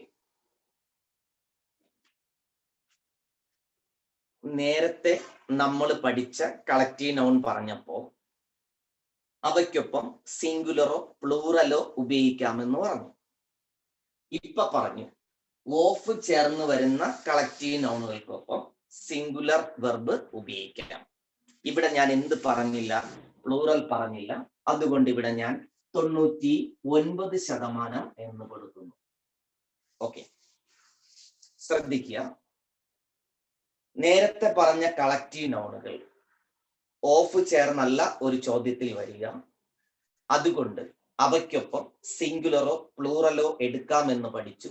അതെങ്ങനെ കണ്ടെത്തും എന്ന് പഠിച്ചു. ഞാൻ നിങ്ങൾക്ക് ഈ ടോപ്പിക്ക് തീരുമ്പോൾ ഒരു 100 ചോദ്യം, ഇന്നാൾ നമ്മൾ 2 ടോപ്പിക്കിന് ചെയ്ത പോലെ 100 ചോദ്യം തരും. ഇതിനകത്ത് നമ്മൾ ഈ പഠിച്ച സകലമാന നിയമത്തിലുള്ള ചോദ്യങ്ങളും ഉണ്ടാവും. നിങ്ങൾക്ക് ആവശ്യം പോലെ ഇരുന്ന് കൈതെളിഞ്ഞ് ചെയ്ത് പഠിക്കാം. ഓക്കെ, ഈ കളക്റ്റീവ് നൗൺ ഓഫ് ചേർത്താണ് വരുന്നത്. പറയുന്നു ഇതിനൊപ്പം സിംഗുലർ വെർബ് ഉപയോഗിക്കാം. അപ്പോ ശ്രദ്ധിക്കുക, ഓഫ് ചേർന്ന് വരുന്ന കളക്റ്റീവ് നൗണുകൾക്കൊപ്പം സിംഗുലർ വെർബ് ഉപയോഗിക്കാം. ഓക്കെ, അപ്പോഴും എത്ര ശതമാനമേ കൊടുത്തുള്ളൂ? 99%. മുമ്പൊക്കെ ഞാൻ പഠിപ്പിക്കുമ്പോൾ ഇതിങ്ങനെ തന്നെ പറഞ്ഞു കൊടുക്കും. ഓഫ് ചേർന്ന് വരുന്ന കളക്റ്റീവ് നൗൺ കണ്ടാൽ സിംഗുലർ കൊടുക്കാൻ പറയും. ഓക്കെ, അവിടെ ഞാൻ 99% ഒന്നും പറയില്ല, ഇങ്ങനെ തന്നെ കൊടുക്കാൻ പറയും. സാധാരണ PSC പരീക്ഷകളിൽ ഇങ്ങനെ തന്നെ കിട്ടുകയും ചെയ്യും. ഓക്കെ, അപ്പൊ ഇവിടെ ഞാൻ 99% ബാക്കി 1% പ്ലൂറലും വരാം. ഓക്കെ, അപ്പൊ നിങ്ങൾക്ക് തോന്നും എടാ പ്രാന്ത, എങ്കിൽ പിന്നെ ആദ്യമേ പറഞ്ഞാൽ പോലെ കളക്റ്റീവ് നൗണിനൊപ്പം സിംഗുലറും പ്ലൂറലും വരാം എന്ന്. തോന്നും നിങ്ങൾക്ക്. ഓക്കെ, ശ്രദ്ധിക്കുക. ഓഫ് ചേർന്ന് വരുന്ന കളക്റ്റീവ് നൗണുകൾ സാധാരണ എന്ത് തന്നെ ആയിരിക്കും? സിംഗുലർ തന്നെ ആയിരിക്കും. വളരെ അപൂർവമായി മാത്രം ഇത് പ്ലൂറലിലേക്ക് വന്നു പെടാം. ഓക്കെ, എപ്പോഴെന്ന് ചോദിച്ചാൽ നേരത്തെ പറഞ്ഞ നിയമം തന്നെ. ഗാലക്സി ഓഫ് സ്റ്റാർസ് ഇതൊരു കളക്റ്റീവ് നൗണാണ്. ഓക്കെ, ഹെഡ് ഓഫ് ക്യാറ്റിൽ ഒരു കളക്റ്റീവ് നൗണാണ്. കളക്റ്റീവ് നൗണുകൾ എന്ന് പറയുന്നത് നമ്മൾ നേരത്തെ പറഞ്ഞതുപോലെ കൂട്ടമായിട്ടോ സെപ്പറേഷൻ ആയിട്ടോ കാണപ്പെടാം. ഇത്തരത്തിലുള്ള സെന്റൻസുകളിൽ എന്തെങ്കിലും ഒരു സെപ്പറേഷൻ പറയുന്നുവെങ്കിൽ ഈ 1% പ്ലൂറലിലേക്ക് വരും. ഓക്കെ, അപ്പോ ഇവിടെയും സിംഗുലർ പ്ലൂറൽ വരാം. അതായത് ഓഫ് ചേർന്ന് വരുന്നിടത്ത് സിംഗുലർ പ്ലൂറൽ വരാം. നേരത്തെ പറഞ്ഞ കളക്റ്റീവ് നൗണിലും സിംഗുലർ പ്ലൂറൽ വരാം. ഓക്കെ, അപ്പോ ഈ നിയമത്തെ നമ്മൾ ഇവിടെ കട്ട് ചെയ്യുന്നു. ഇത് നിങ്ങൾ എഴുതരുത്. ഓക്കെ, സാധാരണ നിങ്ങൾ ഏതെങ്കിലും ഒക്കെ ഒരു ഗ്രാമർ ബുക്ക് എടുത്ത് നോക്കിയാലും ഞാൻ പണ്ട് പഠിപ്പിച്ചിട്ടുള്ള ബുക്ക് എടുത്ത് നോക്കിയാലും നിങ്ങൾക്ക് ഈ നിയമം 2ആയി തന്നെ കാണാൻ പറ്റും. ഓക്കെ, ഓഫ് ചേർന്ന് വരുന്നതിനൊപ്പം സിംഗുലറും അല്ലാത്തതിനൊപ്പം സിംഗുലർ പ്ലൂറൽ വരാം എന്നാണ് മുമ്പ് പറയാറ്. അതിന് ഇപ്പോൾ ഒരു മാറ്റം വരുത്തുന്നു. കളക്റ്റീവ് നൗൺ ആണോ സിംഗുലർ പ്ലൂറൽ വരാം. അപ്പോ ഈ ഓഫ് ചേർന്ന് എന്ന് നമുക്കിവിടെ 100% ഉറപ്പിക്കാൻ പറ്റില്ല. ഓക്കെ, അപ്പോ ഈ നിയമം നിങ്ങൾ ഇനി പഠിക്കണ്ട. നിങ്ങൾ പഠിക്കുമ്പോൾ എന്ത് പഠിച്ചാൽ മതി? കളക്റ്റീവ് നൗണുകൾക്കൊപ്പം സിംഗുലർ പ്ലൂറൽ വരാം. അത് ഓഫ് ഉള്ളതാണെങ്കിലും അല്ലാത്തതാണെങ്കിലും നേരത്തെ പറഞ്ഞതുപോലെ തന്നെ ആ കളക്റ്റീവ് നൗണിനകത്ത് ഉൾപ്പെടുന്ന കാര്യം അല്ലെങ്കിൽ അംഗങ്ങൾ ഒരുമിച്ചാണ് നിൽക്കുന്നതെങ്കിൽ സിംഗുലർ, സെപ്പറേറ്റ് ആണെങ്കിൽ പ്ലൂറൽ. ഇത് പറയാൻ കാരണം അടുത്തിടെ ഒരു പരീക്ഷയുടെ, കേരള PSC അല്ല, ഒരു UPSC പരീക്ഷയുടെ ചോദ്യ പേപ്പറിൽ ഇതേപോലുള്ള ഒരു ചോദ്യം കൊടുക്കുകയും അതിന്റെ ഉത്തരം പ്ലൂറലായി വരികയും ചെയ്തു. ഓക്കെ, അപ്പോ അതുകൊണ്ട് തീർച്ചയായിട്ടും ഒരുപക്ഷെ കേരള PSC ഇനി ഇടുന്ന ഒരു ചോദ്യത്തിൽ ഈ നിയമം വന്നേക്കാം. അതായത് ഓഫ് ചേർന്ന് വരുന്ന കളക്റ്റീവ് നൗൺ വരുന്ന ഒരു ചോദ്യത്തിൽ തന്നെ ഇതിന്റെ അംഗങ്ങളെ സെപ്പറേറ്റ് ആയിട്ട് പറയാം. ഓക്കെ, അപ്പൊ അതുകൊണ്ട് ചിലര് ഞാൻ ഈ പറഞ്ഞതുപോലെ ഓഫ് ചേർന്ന് വന്ന കളക്റ്റീവ് നൗൺ സിംഗുലറേ വരൂ എന്ന് വിചാരിക്കും. അപ്പോ അതിനൊരു മാറ്റം വന്ന ചോദ്യം കണ്ടത് കൊണ്ടാണ് ഇതിങ്ങനെ പറയാൻ കാരണം. ഓക്കെ, അപ്പൊ നിങ്ങൾ മനസ്സിലാക്കുക, കളക്റ്റീവ് നൗണിനൊപ്പം സിംഗുലറും പ്ലൂറലും വരാം. നമ്മൾ എങ്ങനെ കണ്ടുപിടിക്കും? നേരത്തെ പറഞ്ഞതുപോലെ അതിന്റെ അംഗങ്ങളെ ഒരുമിച്ചാണ് പറഞ്ഞിരിക്കുന്നതെങ്കിൽ സിംഗുലർ, സെപ്പറേറ്റ് ആയിട്ടാണ് പറഞ്ഞിരിക്കുന്നതെങ്കിൽ പ്ലൂറൽ. ഞാൻ ഈ പറഞ്ഞ കാര്യം ഓക്കെ ആണോ? സാർ എക്സാമ്പിൾ ഉണ്ടോ ഫോർ പ്ലൂറൽ? ഈ നിയമം പഠിക്കുക. 100 ചോദ്യത്തിൽ ഇതിന്റെ എക്സാമ്പിൾ ഉണ്ട്. അപ്പോഴെന്ന് സ്വയം, അല്ലെങ്കിൽ ഇപ്പോഴും ഞാൻ പറയുമ്പോൾ നിങ്ങൾക്കിത് നല്ല ഓർമ്മയായിരിക്കും. ഒരു 2 ദിവസം കഴിയുമ്പോൾ നിങ്ങൾക്ക് കിട്ടുന്ന ആ 100 ചോദ്യത്തിൽ ഈ നിയമം അവിടെ ഉണ്ടാവും. ഞാൻ കാരണം നിങ്ങളുടെ എപ്പോഴും ക്ലാസ്സിൽ ഞാൻ പറയാറുണ്ട്, ഈ PSC പരീക്ഷകളിൽ ഞാൻ ഇപ്പൊ നിങ്ങൾക്ക് 2 ടോപ്പിക്ക് തന്നതിൽ ഞാൻ പറഞ്ഞൊരു കാര്യമുണ്ട്. അതിനകത്ത് അടിച്ചു വെച്ചിട്ടുണ്ട് പ്രീവിയസും ചോദിക്കാൻ സാധ്യത ഉള്ളത്. ഓക്കെ, അപ്പോ ഇതിനകത്ത് ഞാൻ കുറെ പ്രീവിയസ്, ആ 100 ചോദ്യത്തിൽ കുറെ പ്രീവിയസ് ആണ്, കുറെ ചോദിക്കാൻ സാധ്യത ഉള്ളതാണ്. ഈ ചോദിക്കാൻ സാധ്യതയുള്ള ചോദ്യങ്ങൾ ഞാൻ പലയിടത്തു നിന്നായിട്ട് കളക്ട് ചെയ്യുന്നതാണ്. അതിനകത്തുള്ള ഏതെങ്കിലുമൊക്കെ ചോദ്യം അതേപോലെ നിങ്ങൾക്ക് ഏതെങ്കിലുമൊക്കെ പരീക്ഷയ്ക്ക് കിട്ടും. അത് 100% ഉറപ്പുമാണ്. അപ്പൊ ഈ നിയമം നിങ്ങൾ ഇങ്ങനെ തന്നെ പഠിക്കുക. ഓഫുള്ള കളക്റ്റീവ് നൗൺ ആണെങ്കിലും ഓഫ് ഇല്ലാത്ത കളക്റ്റീവ് നൗൺ ആണെങ്കിലും സിംഗുലറോ പ്ലൂറലോ വരാം. ഓക്കെ, അതെങ്ങനെ നമ്മൾ തീരുമാനിക്കും? അതിന്റെ അംഗങ്ങൾ ഒരുമിച്ച് നിന്നാൽ സിംഗുലർ, സെപ്പറേറ്റ് ആണെങ്കിൽ പ്ലൂറൽ. ഓക്കെ, ഇപ്പൊ ഒരു ഉദാഹരണം പറഞ്ഞു കഴിഞ്ഞാല്, നമ്മളൊരു 10 ആടിനെയും കൊണ്ട് വീട്ടിൽ നിന്ന് മേയ്ക്കാനായിട്ട് പോവുകയാണ്. ഓക്കെ, ഏതെങ്കിലും ഒരു പറമ്പിലേക്ക് 10 ആടിനെയും കൊണ്ട് പോവുകയാണ്. നമ്മൾ കൊണ്ടുപോകുമ്പോൾ ഇത് 10ഉം ഒരുമിച്ച് ഇങ്ങനെ വരും. ഓക്കെ, നമ്മൾ കൊണ്ട് പറമ്പിൽ അങ്ങ് നിർത്തി ഇതിനെ. എന്നിട്ട് നമ്മളൊന്ന് ഒരു ഫോണൊക്കെ വിളിക്കാൻ വേണ്ടി ഒരല്പം മാറി നോക്കിയേ, ഈ 10 എണ്ണം എന്ത് ചെയ്യും? 10 വഴിക്ക് അങ്ങ് പോവും. ഓക്കെ, അപ്പോ വന്നപ്പോ ഒരുമിച്ചായിരുന്നു, പക്ഷെ കുറച്ച് കഴിഞ്ഞപ്പോ എന്തായി? ഇത് സെപ്പറേറ്റ് ആയി. ഓക്കെ, അപ്പോ അതുപോലെ കളക്റ്റീവ് നൗൺ എന്ന് പറയുന്നത് ചിലപ്പോൾ ഒരുമിച്ച് നിൽക്കും, ചിലപ്പോൾ അത് സെപ്പറേറ്റ് ആകപ്പെടും. കളക്റ്റീവ് നൗൺ ഒരുമിച്ച് നിൽക്കുമ്പോൾ സിംഗുലർ, സെപ്പറേറ്റ് ആകുമ്പോൾ പ്ലൂറൽ. ഇപ്പൊ ഒരു ക്ലാസ് റൂം നിങ്ങൾ ചിന്തിച്ചാൽ മതി. ക്ലാസ് റൂമിനകത്തിരിക്കുമ്പോൾ കുട്ടികളെല്ലാം ഒരുമിച്ചിരിക്കും, പുറത്തേക്ക് ഇറങ്ങുമ്പോൾ കുട്ടികൾ പലരും പല സ്ഥലത്തായിരിക്കും. ഓക്കെ, അപ്പോ ഇതാണ് നമ്മുടെ ഓർക്കേണ്ട നിയമവും. കളക്റ്റീവ് നൗൺ ഒരുമിച്ച് നിൽക്കുമ്പോൾ സിംഗുലർ, സെപ്പറേഷൻ ഉണ്ടോ അത് പ്ലൂറൽ. ഓക്കെ, ബാക്കി ഇനി 100 ചോദ്യത്തിൽ ഏതെങ്കിലും ഒരു ചോദ്യം, 1 or 2 ചോദ്യം ഇതുമായി ബന്ധപ്പെട്ടത് കാണുമ്പോൾ നിങ്ങൾ ആലോചിക്കണം, കളക്റ്റീവ് നൗൺ എന്ന് ആദ്യം തിരിച്ചറിയുക. അപ്പൊ മനസ്സിൽ വരണം ഇത് സിംഗുലർ ആയിട്ട് നമ്മൾ എടുക്കണോ പ്ലൂറൽ ആയിട്ട് എടുക്കണോ എന്നുള്ള ചോദ്യം ആദ്യം മുതൽ അവസാനം വരെ വായിക്കുമ്പോൾ നിങ്ങൾക്ക് കിട്ടും അത് ഒരുമിച്ചാണോ സെപ്പറേഷൻ ആണോ എന്നുള്ളത്. ഓക്കെ, എന്നിട്ട് നിങ്ങൾ തീരുമാനിക്കുക. അപ്പോ ഇനി ആരോ ഒരാള് നോട്ടെന്നോ എന്തോ ചോദിച്ചു. ഓക്കെ, അപ്പോ ഇനി നിങ്ങൾക്ക് ഞാൻ എന്തോ ഒരു സാധനം അൺകൗണ്ടബിൾ നൗൺസിന്റെ ലിസ്റ്റ് തരാമെന്ന് പറഞ്ഞിരുന്നു. ഓക്കെ, ഓർമ്മയുണ്ട്, മനഃപൂർവ്വം തരാത്തതല്ല. പിന്നെ ഇന്ന് നമ്മൾ പഠിച്ചതിലുള്ള കുറച്ച് കളക്റ്റീവ് നൗണ് നിങ്ങൾക്ക് തരാനുണ്ട്. പാഴ്സൽ സബ്ജക്റ്റ് അപ്പൊ പഠിച്ചപ്പോ തന്നില്ല, അതും തരാനുണ്ട്. ഓക്കെ, അപ്പൊ ഈ സാധനങ്ങൾ അത്രയും, അതായത് ഈ ടോപ്പിക്കുമായി ബന്ധപ്പെട്ട നോട്ട്. ഓക്കെ, അതിൽ എല്ലാ റൂളും തരില്ല. ഈ പറഞ്ഞ പോലെ നിങ്ങൾക്ക് തരേണ്ട സാധനങ്ങൾ നേരത്തെ പറഞ്ഞതുപോലെ ജോഡിയായി കാണപ്പെടുന്ന അല്ലെങ്കിൽ ഒരേപോലത്തെ 2 പാർട്ട് കൊണ്ട് നിർമ്മിച്ച വസ്തുക്കൾ, ഇങ്ങനെ